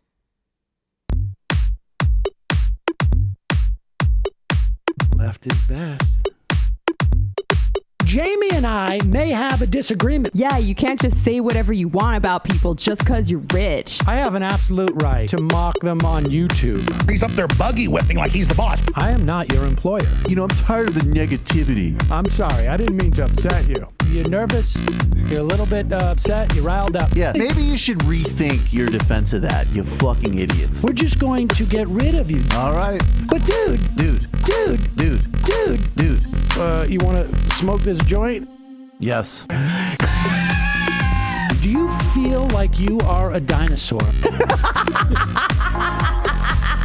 That's a good shit. Exactly. I'm happy now. It's a win-win. It's a win-win-win. Oh, hell yeah. Now listen to me. 2, 3, 4, 5 times. 847-906-501-457. 2, 38, 56, 27. 1 half. 5 eighths. 3.9 billion. Wow. He's the ultimate math nerd. Don't you see? Why don't you get a real job instead of spewing vitriol and hatred, you left-wing Limbaugh? Everybody's taking their dumb juice today. Come on, Sammy! Dance, dance, dance.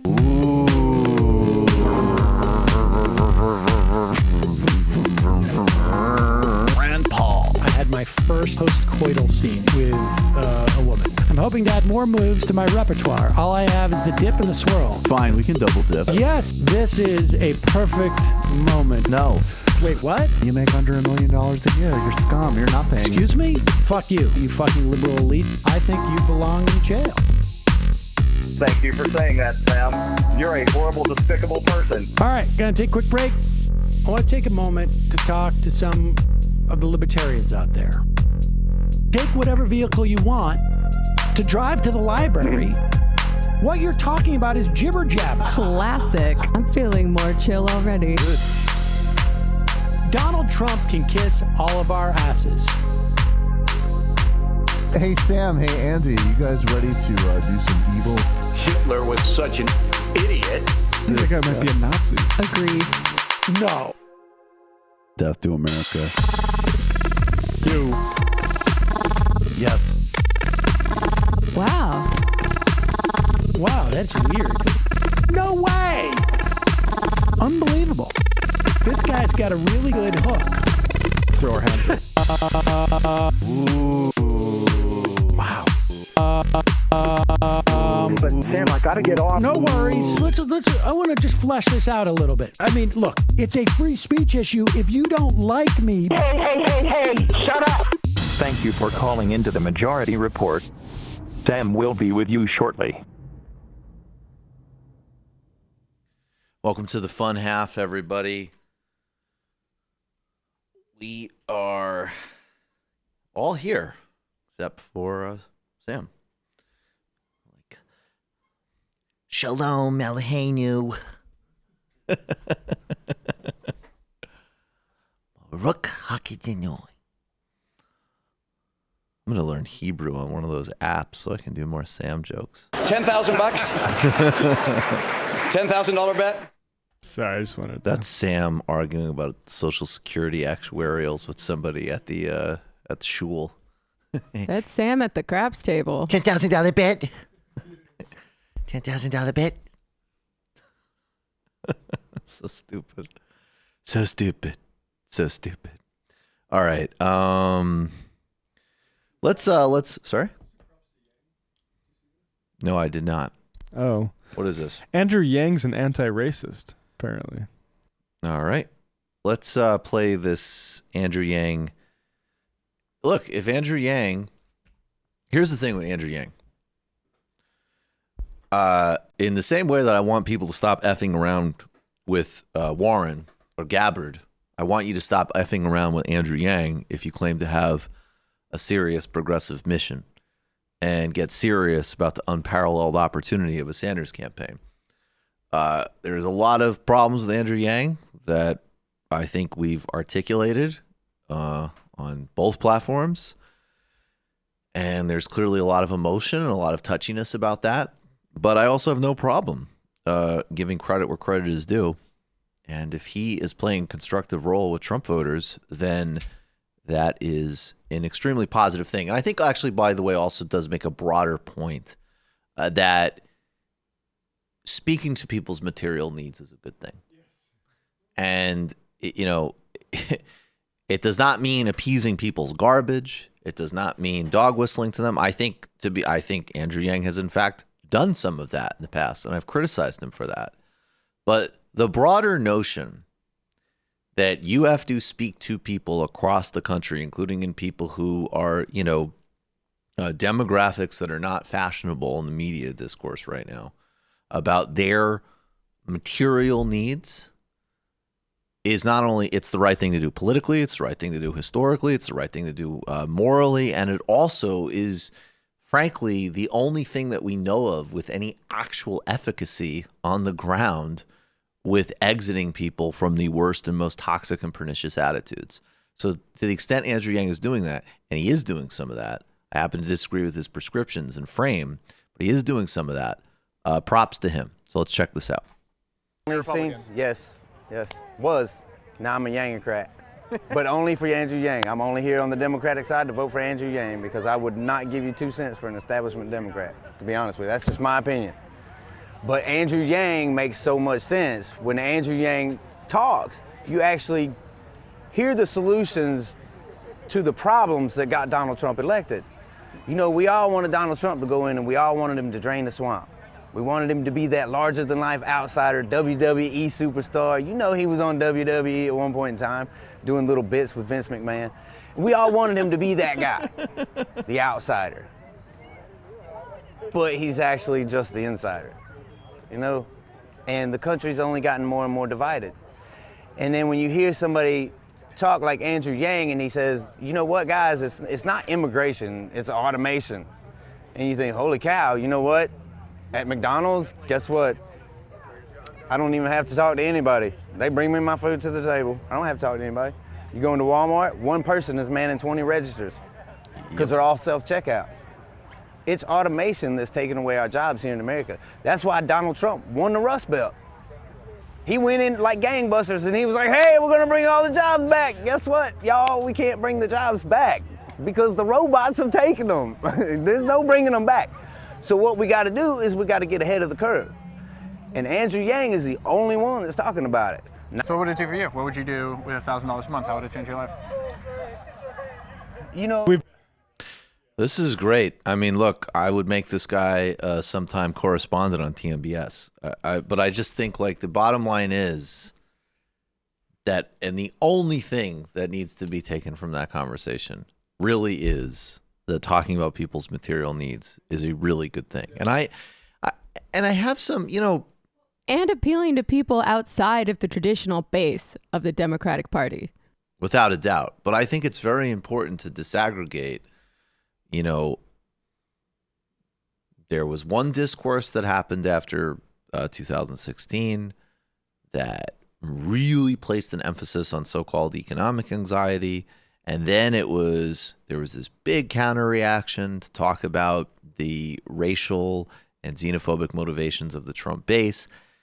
And, to me, it's just, first of all, there's some just really obvious things and a little bit of nuance in the conversation. One that's obvious is that we already know and have known, if you know anything about modern political history, that the Republican base, to the extent there is an organic constituency, it is driven by various forms of white identity politics. And that is a problem.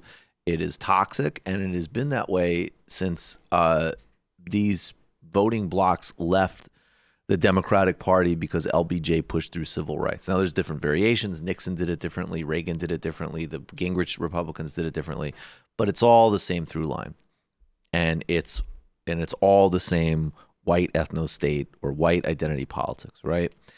But then there's this other dynamic right now that on like a literary, on a narrative structural level is very problematic. Like, I think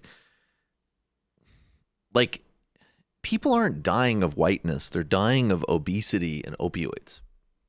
And their racism and their attachment to white identity politics is undermining and destroying their ability to deal with their problems 100%. But I don't like the idea of the language. Like there's actual things that are literally killing people. And I have some trouble with the tendency of that language construction.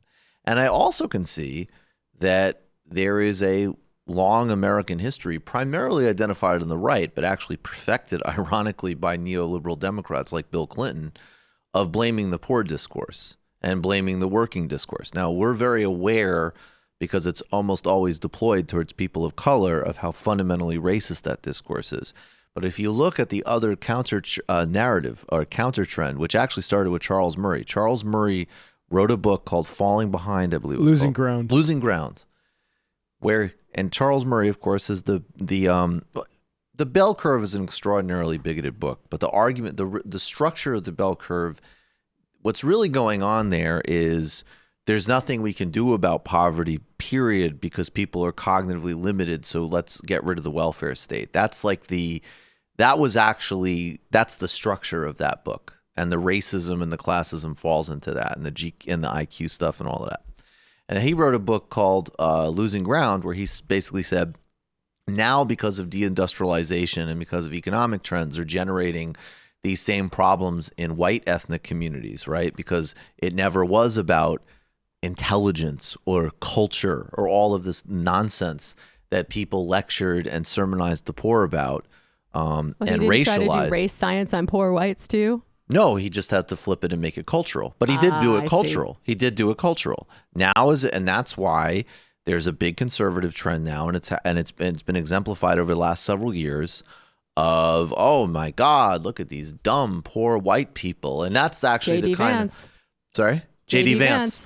Exactly, J.D. Vance. There you go, precisely. J.D. Vance is the big pop culture representation of it, and it's funny because Donald Trump indulges some of these people in his rhetoric, and then the Republican elites, including ones with indistinguishable policies from Trump, they're bigoted, they're anti-immigrant, all of this stuff, but they have nothing but disdain and contempt for these people.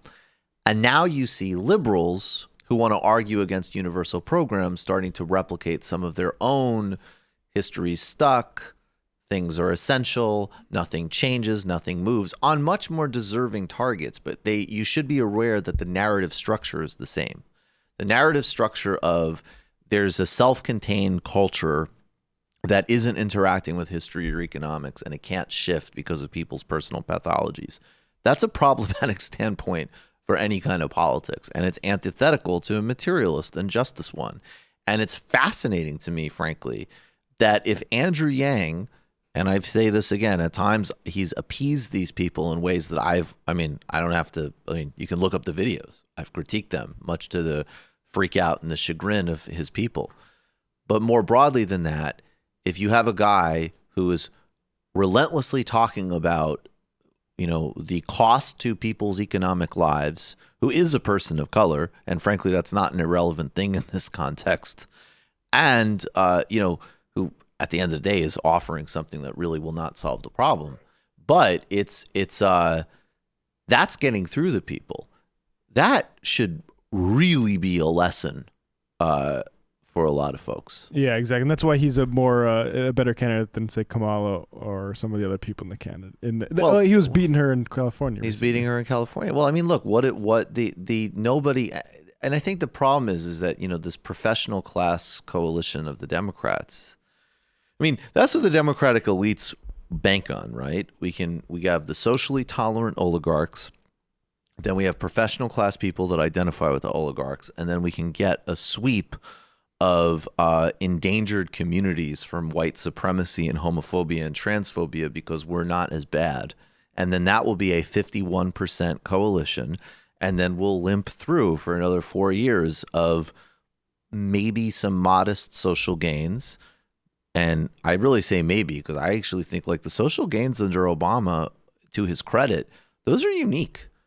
I don't know that there's a lot of social gains under a Bill Clinton presidency. In some ways there was, but in other ways, he reinforced on a policy but also discursive level some of the most regressive attitudes and ideas about poverty and race, and co-signed in such a way that even talking about poverty as like a resource issue was utterly marginalized in the 80s.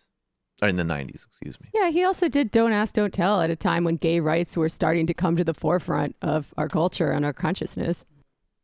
And just to go back to Yang, I mean, the $12,000 is, I understand why that a lot of people see it and they're like, I really like that. But really, it's about you need to democratize and decommodify the economy. And $12,000 is not going to be enough to save you from structural economic issues like automation. Not even close. Absolutely. I also think we need to look ahead to the general here, because Andrew Yang is not going to be the nominee for the Democratic Party. No, he is not. I don't like to make too many predictions, but I feel like I can make that one.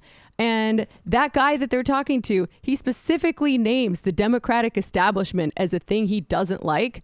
And I absolutely believe that that guy could be convinced to vote for Bernie Sanders, and he could not be convinced to vote for any of the other candidates. And look, you need swing voters. I feel like a lot is made of a relatively small number of people who make up swing voters in places like the Rust Belt, but they are electorally significant. And we're going to need to pick up a lot of those if we want to redraw the electoral map and beat Donald Trump. Absolutely. Another really important thing to consider in the race here, and one of the, I support Bernie Sanders. Oh, I just want to say, related to what Jamie said, Crystal Ball's commentary on the Hill this morning is really smart about how on a campaign level, the Sanders campaign needs to get significantly more aggressive, and they need to embrace the fact that there just isn't going to be a peace with the so-called establishment, right? Like, it just isn't going to exist. They're going to destroy and do everything they can to destroy Sanders and everything he represents, and he needs to respond in kind fully to get the benefit of really revealing that, look, the worst forces in the society are arrayed against him. I mean, the anti-endorsement list was one of the most smart things the campaign did. I think that this is also really important. You have to center foreign policy at the analysis of a presidential campaign. Partially, first of all, it is the right thing to do, and we do live in an interdependent world, and there's not a single, whether you're talking about migration or climate or, arms control. I mean, these trade. I mean, these things are at the center of our lives, even if they're not noticeable. And frankly, even what we're arguing about here, are we going back to some idea of a sort of 1960s middle class, or are we saying, how do we actually develop a program that fits in a globalized context? And then on a super practical level, this is the immediate thing. There's all these debates about theories of change and who works the bureaucracy and how you fight Congress, and those things matter. But there is nothing that you have more power over than foreign policy right out of the gate. You're immediately dealing with troop deployments, drones. You're at the center of these things from day one. And Bernie Sanders is the only one that has even inched and taken some significant steps in the direction of real reform here.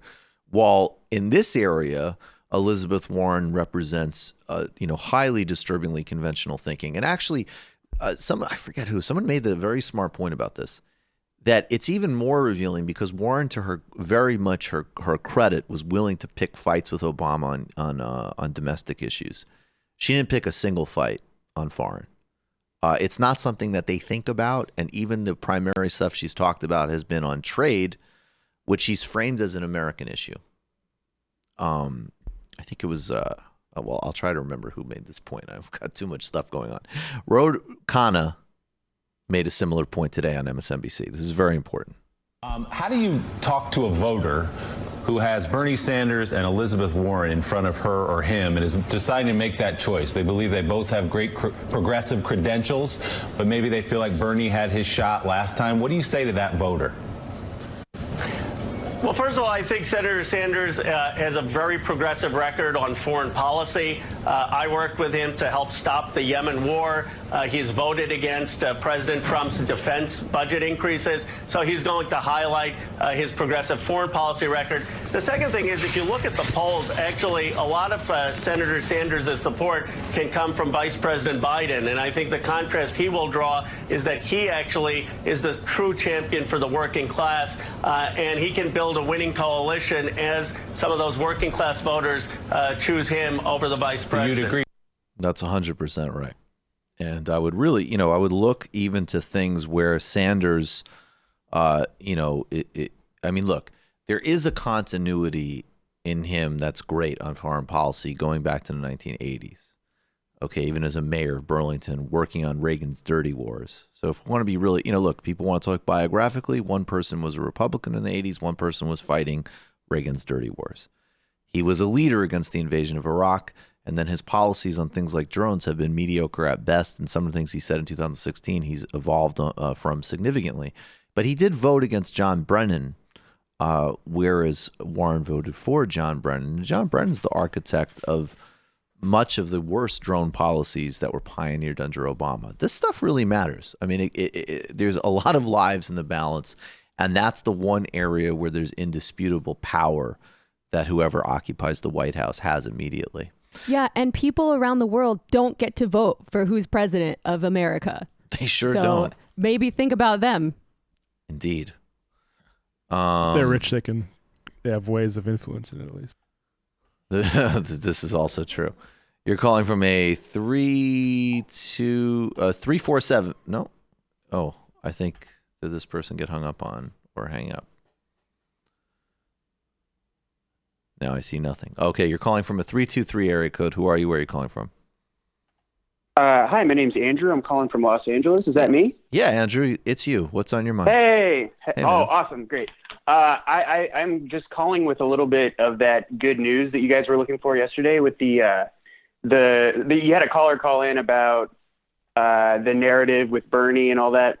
I think if you guys just go to berniesanders.com/call right now, you can see that we're actually doing a 1 million call campaign. In 10 days, we're trying to do 1 million calls. It's been 4 days so far, and we're doing 450,000 calls up to this point. So we're actually doing really well. And awesome. the way it's set up this time, you're able to work remotely if you want. So if you're at berniesanders.com/call, everything you need is right there. And we're only asking for people to take 1 2-hour shift, and you can do it from anywhere. You just need a laptop and a cell phone. And I've been calling a lot of people in Iowa. And as of right now, for the most part, people are a blank slate and they are receptive to a pitch. Awesome. So it's not a thing where you're going to argue with people or anything like that. Most people are really open to listen. And if they're really saying anything about Bernie at all, what they remember is that he kind of got screwed last time. So it's not this combative field where you're going to have to like break somebody and like win hearts and minds. For the most part, if you've got a clear, concise pitch about why Bernie's different from everybody, then you can at least get that message across. And I've had tons of engagements with call. You get a lot of hangups. You get a lot of like, oh, I don't have time for that. Oh, that's the nature of it. But if you get to talk to people, if you get to talk to people and you let them know that we're trying to completely eliminate student debt and you only get that with Bernie, like we're going for Medicare for all again, like you guys know, and we're completely eliminating medical debt and you only get that with Bernie. His Green New Deal proposal, I bring up the 5-year just transition for fossil fuel workers. And I also bring up that we're the only campaign talking seriously about bringing fossil fuel executives to justice for causing climate change. So these are things that it's like really quickly you can lock in on the differences between Bernie and Warren, Bernie and Biden, Bernie and anybody really, because he has the boldest vision. So if you just lead off with that, even if you don't change anybody's mind, you can get that message across. And you don't know what people are going to do, but I'm telling you, everybody is a lot more open than because I have friends who are Bernie supporters and they're kind of looking at the polls and going, oh, Elizabeth Warren's up. And I'm telling you, if you call Iowa right now, most people don't know how they're going to vote yet. It's the Adolf Reed story. It's the Adolf Reed thing from yesterday. Exactly. Please, everybody go watch that Adolf Reed interview with Current Affairs. Like it's, and this is the delicate balance in this business is of like, it's really important to hopefully educate and entertain people. But the dynamic, especially if you're working on a movement, which is what the Sanders campaign is. I mean, it's about that. Make that call, knock on that door, not the up and down daily neurosis. And hopefully, look, I would like to see, I want the campaign itself to get a lot more aggressive and sharp. But people can't, take on all of that burden. You know what I mean? So don't look at the polls. Get on the phone. One more thing I would love to just, I would love to just cut in real quick with that again is that, again, if you just go to berniesanders.com/call right now, everything you need is right there. And I think this is another chance it's like the New York Times donor map when that came out. This is our chance to really solidify our narrative because the mainstream media narrative, they try to push Bernie out in every way possible. But we keep seeing these signals from this, 1 million donations, 1 million volunteers, and now we're going for 1 million phone calls. And I think we're going to hit it. And I think if more people participate, we're actually going to crush it. We're going to go beyond. And it's going to start to be a thing where this is a force that you cannot ignore. You can make up whatever story you want about it, but we're here. We're making the most phone calls, and that's it. Right. And so that also that when Warren replicates the rhetoric of movement, you can really start to put some metrics of like, well, what are we talking about here? Yeah. Right, exactly. Get over your fear of the phone, millennials. Get over your fear of the phone, millennials. Yeah, and yes, it totally is that. I have friends who just don't want to pick up the phone. It's really that. And it's super again, simple. Even when I talk to Warren supporters, they will listen to my pitch. And if you really make clear what the differences are between Bernie and even Warren, who's the closest to Bernie, they're going to at least hear what that is. And you can get off the phone with that person knowing that you at least got that message across. And it feels good. I'm telling you, like all of us, we all feel like the despair and all that. But you can really talk to Americans, and they'll at least hear what you have to say. So, 100%. Appreciate the call, Andy. Thank you. Cool. Absolutely. I mean, the reason why I do most of my activism is like, I don't know if it's ultimately going to do anything. I don't know if it's ultimately going to work. I don't know if we're going to win. But I want to be able to say that I did everything that I could to help. No doubt. So get on the phones, guys. He mentioned the student loan cancellation thing as one thing that gets through to people. But let's talk about I was thinking about in terms of Iowa, like if you want to talk about, especially any red state or rural DSA. This story came out in the conversation. It looks like more than 20% of our nation's rural hospitals, or 430 hospitals across 43 states, are near collapse. This is despite the fact that rural hospitals are not only crucial for health care, but also survival of small rural communities. Now, Bernie is the only candidate, as far as I know, with $20 billion for a hospital bailout plan. So if you need to get the olds in Iowa, specifically, folks, work that into your pitch. The thing I will say, and this is partially where some of my frustration does come from, with folks who, frankly they're high information consumers. Like, ironically, and I mean, in this election cycle, he not only has a plan for that, he has something that's like jaw-droppingly ambitious. Something that like the details of the Green New Deal alone are not something that I expected from a campaign that I like and support. I mean, he's putting incredible points on the board here, even with something like that. You're calling from a 214 area code. Who are you? Where are you calling from? Hi, this is Melissa from Dallas. Hey, Melissa, what's on your mind? So I also have an appeal that I want to make to the Tulsi and Yang people. It's going to be real quick, I promise. Okay, I love it. Go for it. Okay, so I get them. So you want to be the, contrarian hipster that's not into Warren or Bernie and your, liberal friend group.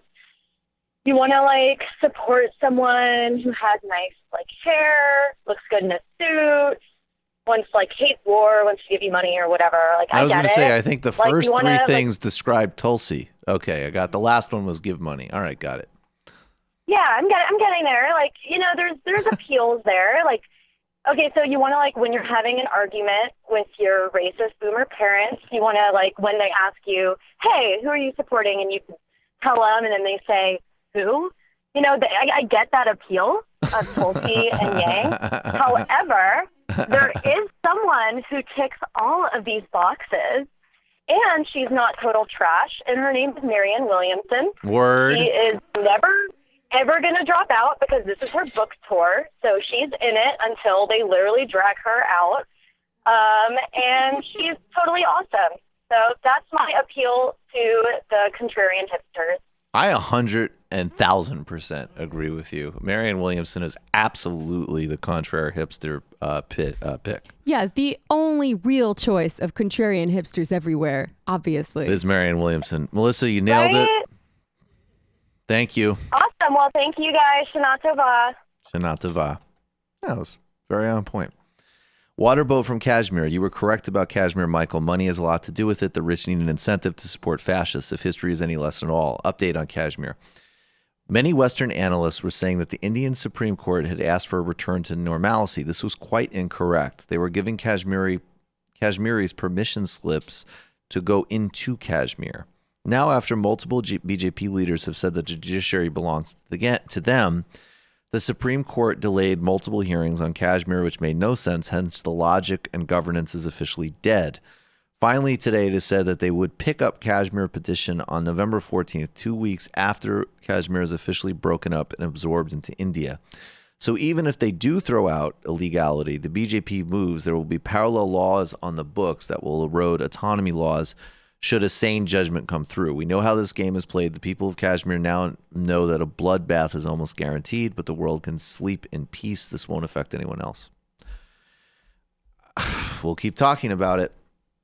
I mean, this is why, I remember I had Soumya Shankar on TMBS before the Indian elections, and she made it, and she's a socialist, but she made a similar appeal, which is valid, which is like, yes, the Congress Party, what a noble history.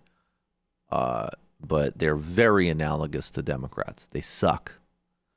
And that was absolutely an election in India where people needed to vote to stop Modi.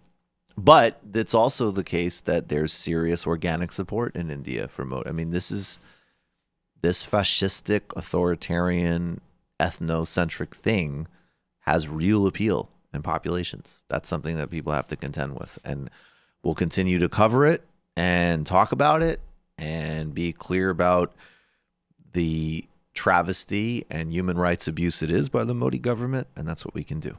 Yeah, and this is why we need more of a wide angle analysis of fascism and right-wing populism in general, because it's not just this unique thing that afflicts white people. It's way more complicated than that. Of course. JJ Cool, hey Michael, are Canadian Conservative parties trying to step up their racism by promising to cut off foreign aid if they win the election? How would you argue against this stupidity with average people?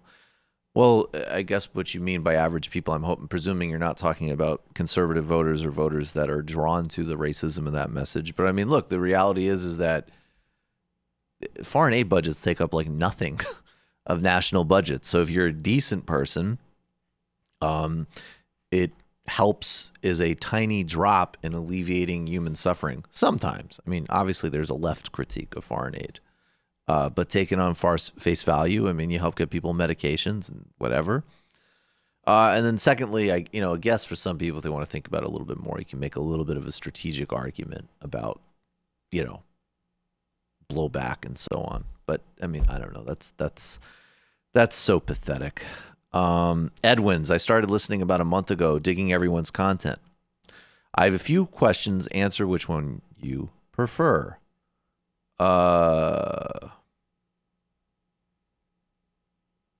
Okay, let me see. Let's do two here. Was your Sam impersonation originally Saul Rosenberg from the Jerky Boys? Absolutely. That is the inspiration for the Sam impression. Secondly, and I'll kick this more towards Jamie. I understand your stance on libertarians, but what are your thoughts on libertarian socialism, a la Chomsky or Mikhail Bakunin versus democratic socialism? Which side of the internationale do you identify with? I identify as a Jamesian independent Marxist. That's my annoying self-definition. Yes, I am a CLR James independent Marxist. But Jamie, this is more your ballywick. What do you say? Yeah, I'm a Jamian independent Marxist. But I'm Ching. No, I would say I've stopped calling myself explicitly a libertarian socialist or an anarcho-communist and just gone with the small c communist lately, because there are some things that some problems that I have really yet to solve in an anarchist framework, like the need for some form of central planning. I feel like there's really no way around that, but I do hang out more on the libertarian pole of the spectrum than the, people are going to get mad at me for using the A word, but authoritarian, just as a simple shorthand. I am very wary of too much centralization of power. I'm wary of the state. I don't know that the state is ever going to wither away, as is the traditional stagist concept of communism. I would really like to see some sort of maybe a federation, shall we say, a worldwide federation of local municipal governments in my ideal communist horizon planet. But yeah, I guess to most people out there, they might not make the distinction and they might say, oh, you're basically an anarchist. But I would say that I'm still anarchist adjacent. And I've been really inspired by a lot of not anarchist, but communist ideas. Like I found that my critiques of most communist movements of the 20th century can still be contained within left communism. I've learned a lot about that lately. And as well as communization theory, which kind of came out of left communism and is basically the idea that the people, the working class, the proletariat can directly communize or expropriate the world that we built, the world that belongs to us, and the world that's been stolen from us without mediation from a party or a leader. So there's probably a longer answer, but that's the short version. And yeah, Chomsky rules. And I just say democratic socialist because I think democratic processes should overrule capitalist decision making. I like that. That too. Okay, Jeff from Regina. That was interesting. Jeff from Regina. Hey, Michael, I called yesterday about the possibility of going on strike next week. Thankfully, one thing we don't have to worry about is losing our health care because we have universal coverage. I can't imagine the power your employee has if they can control access to health care. Big time solidarity with the UAW. Absolutely. All right. This is let's play something else. One more thing from the trail. Bernie Sanders in Iowa. Now, we all know that Bernie dominates with young voters across the board. If you're under 40 years old or under 35 years old, or certainly under 30 years old, I really think anybody who's in any way been defined by 2008, who's young, the expanding circles of capitalism not working for most people, right? Like the gutting starts in the peripheries, right? If you looked at Reagan's America in the 80s and people talked about mourning in America, tremendous class and racial assault on the inner cities, huge gutting and devastation of Appalachias and rural areas that had never been taken out of poverty. And then, of course, a broader assault and reversal of the gains made by the Great Society and the New Deal. And then that has carried on through, really in a general sense, Clinton, Bush, Clinton, Bush, Obama, Trump, with varying degrees. But the context that was created by the neoliberal consensus, all of these people have actually been operating under, even in fact, Trump, frankly, on just the far right wing of the Republican Party. And as we see neoliberalism give out, the xenophobia rises. But anyways, young people across the board and from a broad variety of backgrounds have had the experience of diminished living standards, diminished prospects, diminished opportunities. And that's why the clarity of the Sanders campaign with student debt cancellation, Medicare for all, and all of the fundamental bread and butter issues we need, as well as a real no bullshit understanding of the 1% versus the 99% and how power actually works in this country economically, has spoken to them. And that's why he's mobilized so much. That's why he's already made some dent in remaking our politics. And now if we want to see this through, which is electing Sanders president, you got to get out there and see it through. This is Bernie Sanders in Iowa. Your generation does not vote in anywhere near the numbers that it should. The older generation votes in significantly higher numbers than your generation, And if you could vote at the same rate as the older folks, we could transform this country. And I beg of you to do that. I'll do the caveat. Sure, of course, not just voting, it's many things. But because you don't vote, and let's be real, this is why you're terrorized by student debt collectors. This is why you have the kind of court system that we have. This is why there's bills assaulting the sovereignty of women's bodies across the country. This is why you have skyrocketing inequality. This is why you have a global meltdown caused by Wall Street, and Wall Street gets bailed out and millions of people lose their homes. This is why you have diminished job prospects. This is why more and more people work for more and more for less and less. And particularly if you're on the young person across basically all demographics, unless you're an inheritor of great wealth, this all holds for you. Just mathematically, decreased earnings, decreased opportunities, and so on. You need to vote. You gotta. Especially now when you have someone who said, all right, I'm here. Here's a candidate who's taking on all of the oligarchy, he's taking on all of the corporate structure. He's going to give everybody health care. He's going to cancel medical and student debt.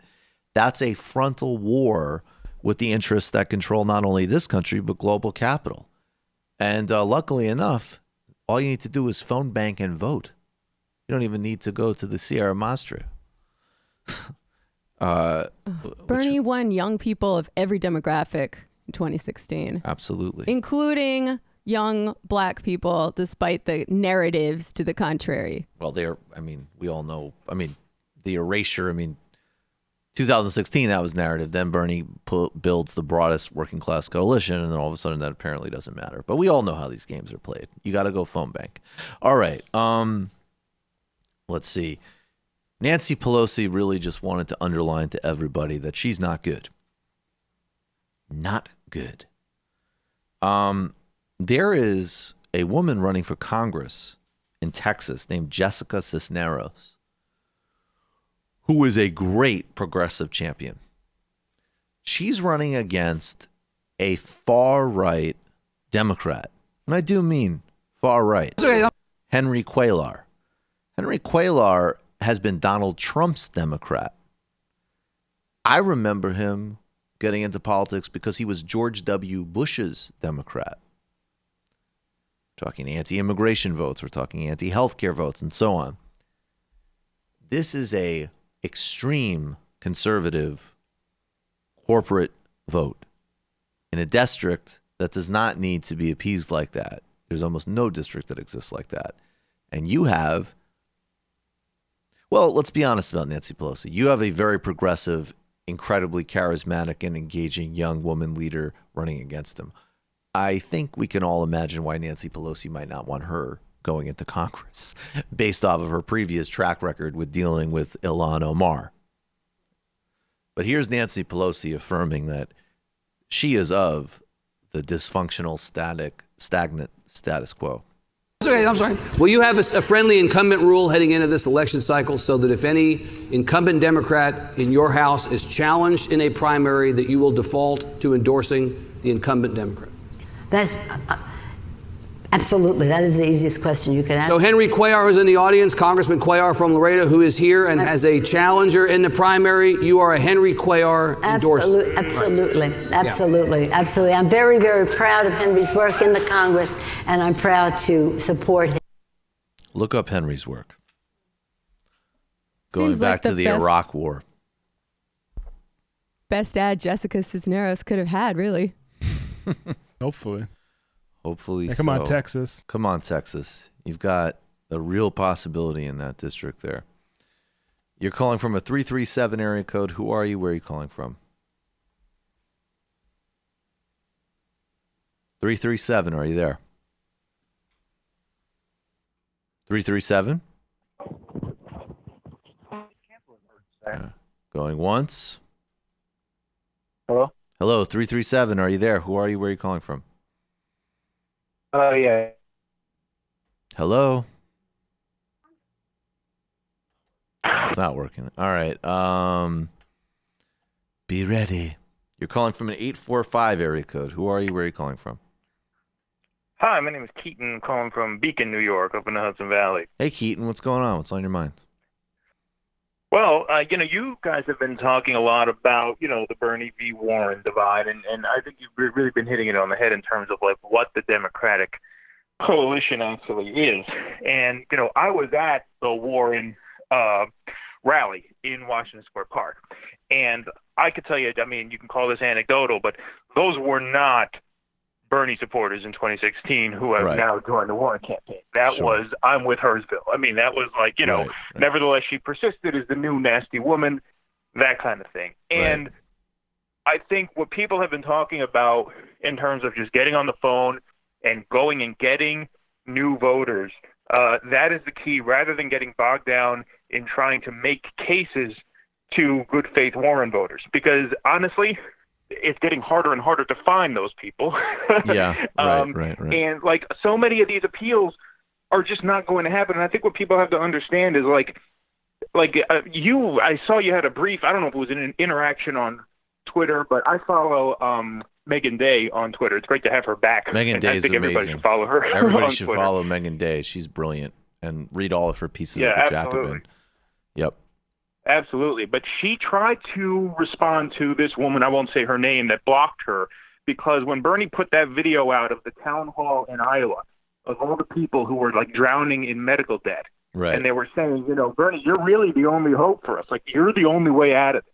Right. And this piece of garbage woman tweets how her exact tweet was, these people are ridiculous AF, which is AF just makes me cringe anyway. But the whole thing is like, she was basically digging that they were saying that Bernie is this savior. But obviously, they're not saying he's an angel sent down from heaven to rescue them. No, they're saying look, this guy's the only one. He's the only one who's going to cancel the debt. Yeah, he's the only one who's going to cancel it. It's literally, I mean, what's so funny, and this is where it gets maddening, is it's like, again, on one hand, we're performing the whole plan thing, but then on the other hand, they're saying you are the one with A, the credibility because you've been fighting for this for 40 years, and B, you're the only one with a plan to cancel all medical debt.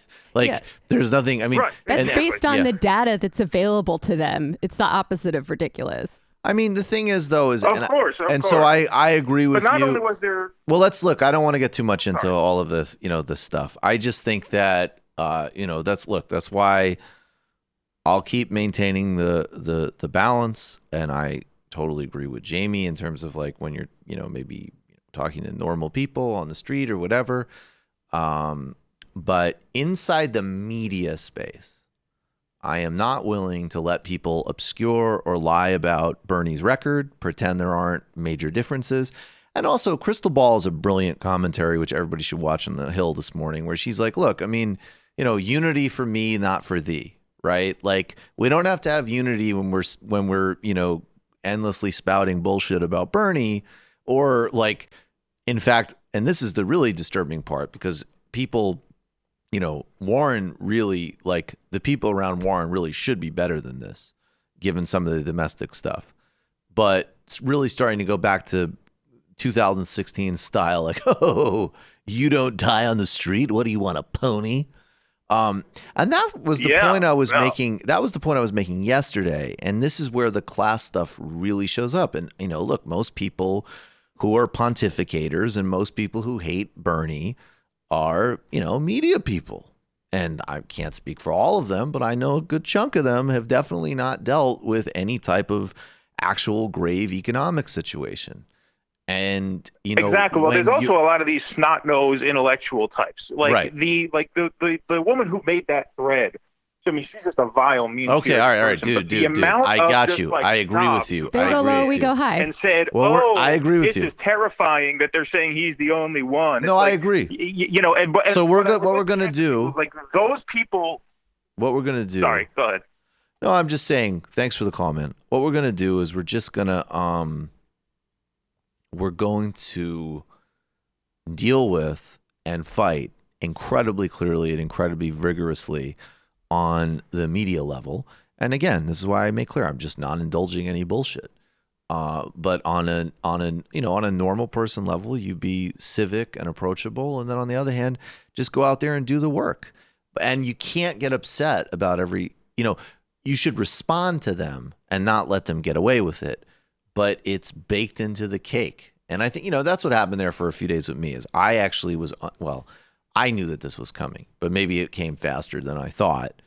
And I was getting frustrated with people who absolutely should know better, really obscuring things. And that, again, I won't tolerate that. And I also would say for other people, like, look, guys, this isn't a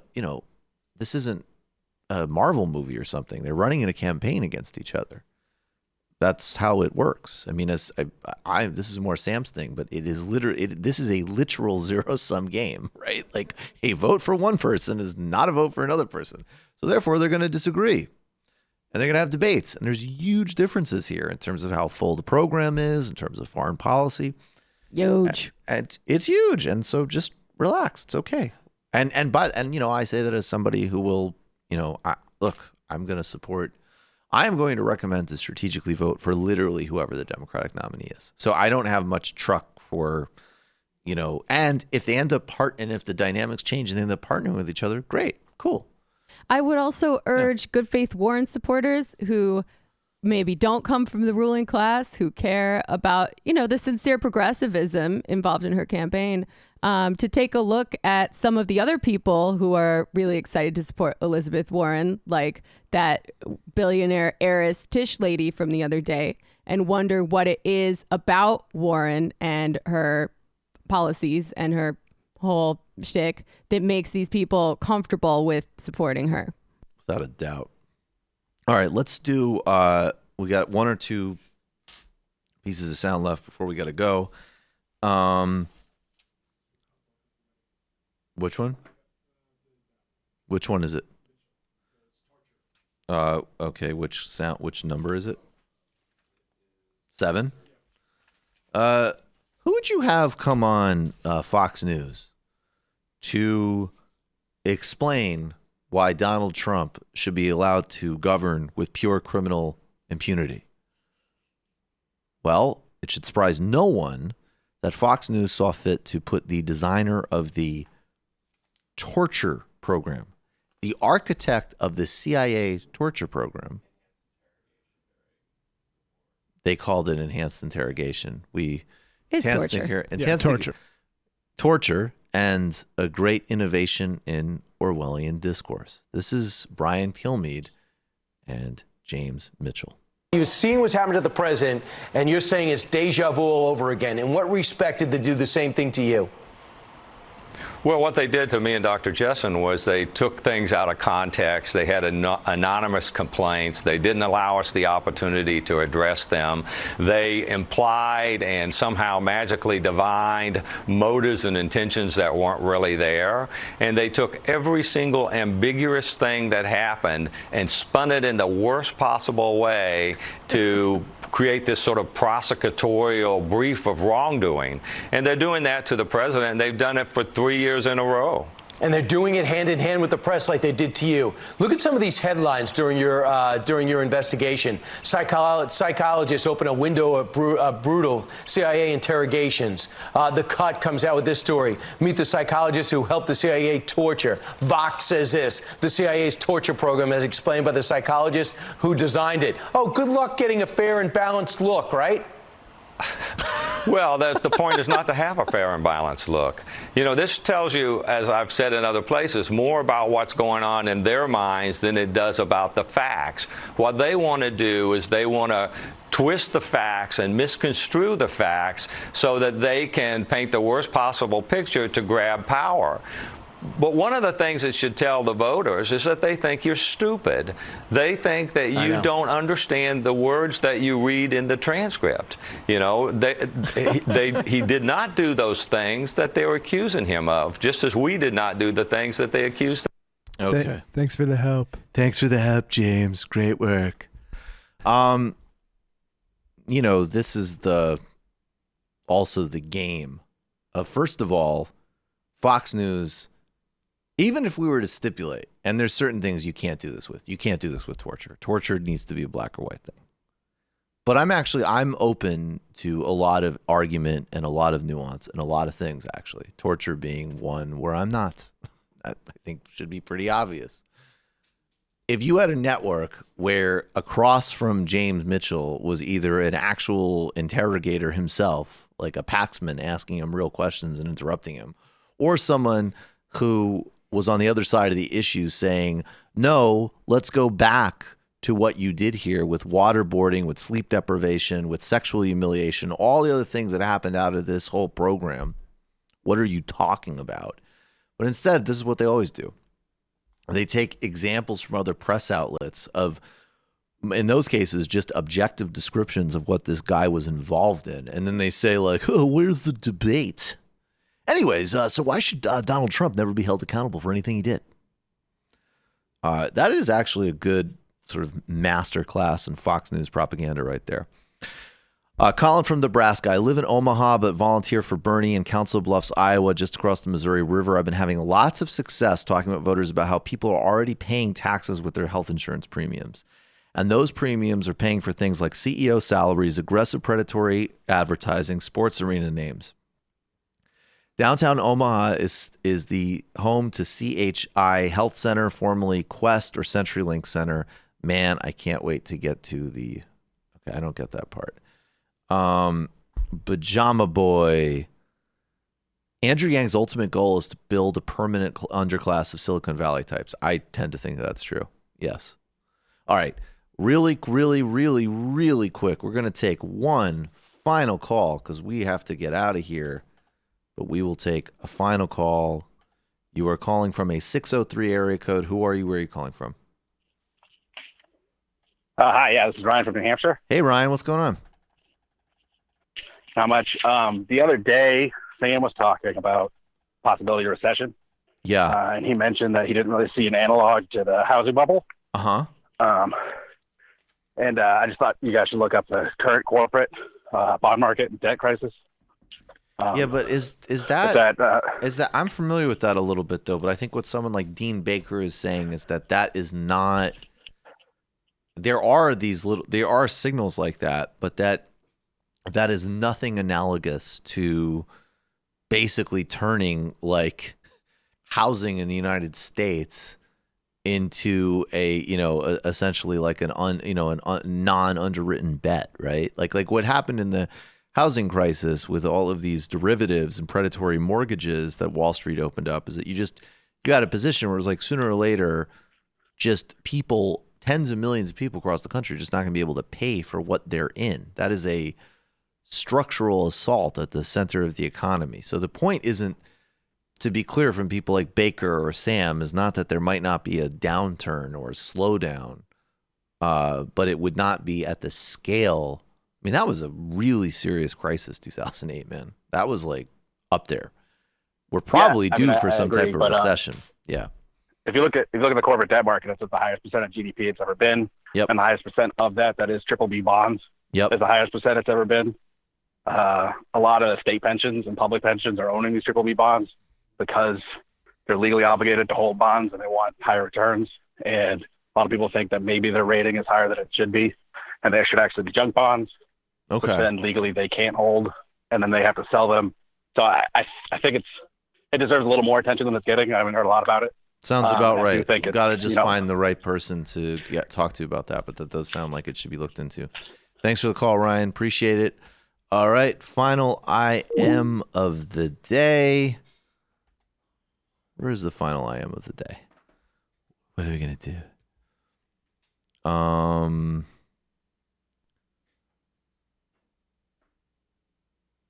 right, let's go with Colorado guy.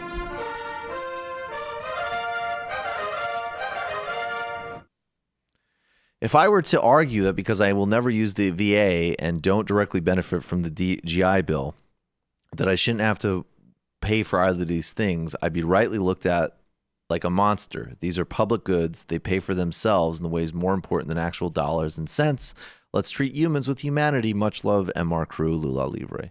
Very nice note to end on. Take care, everybody.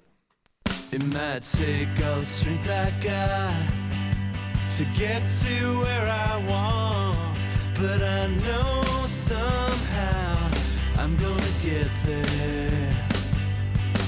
I wasn't looking when I just got caught between the truth and the light bulb.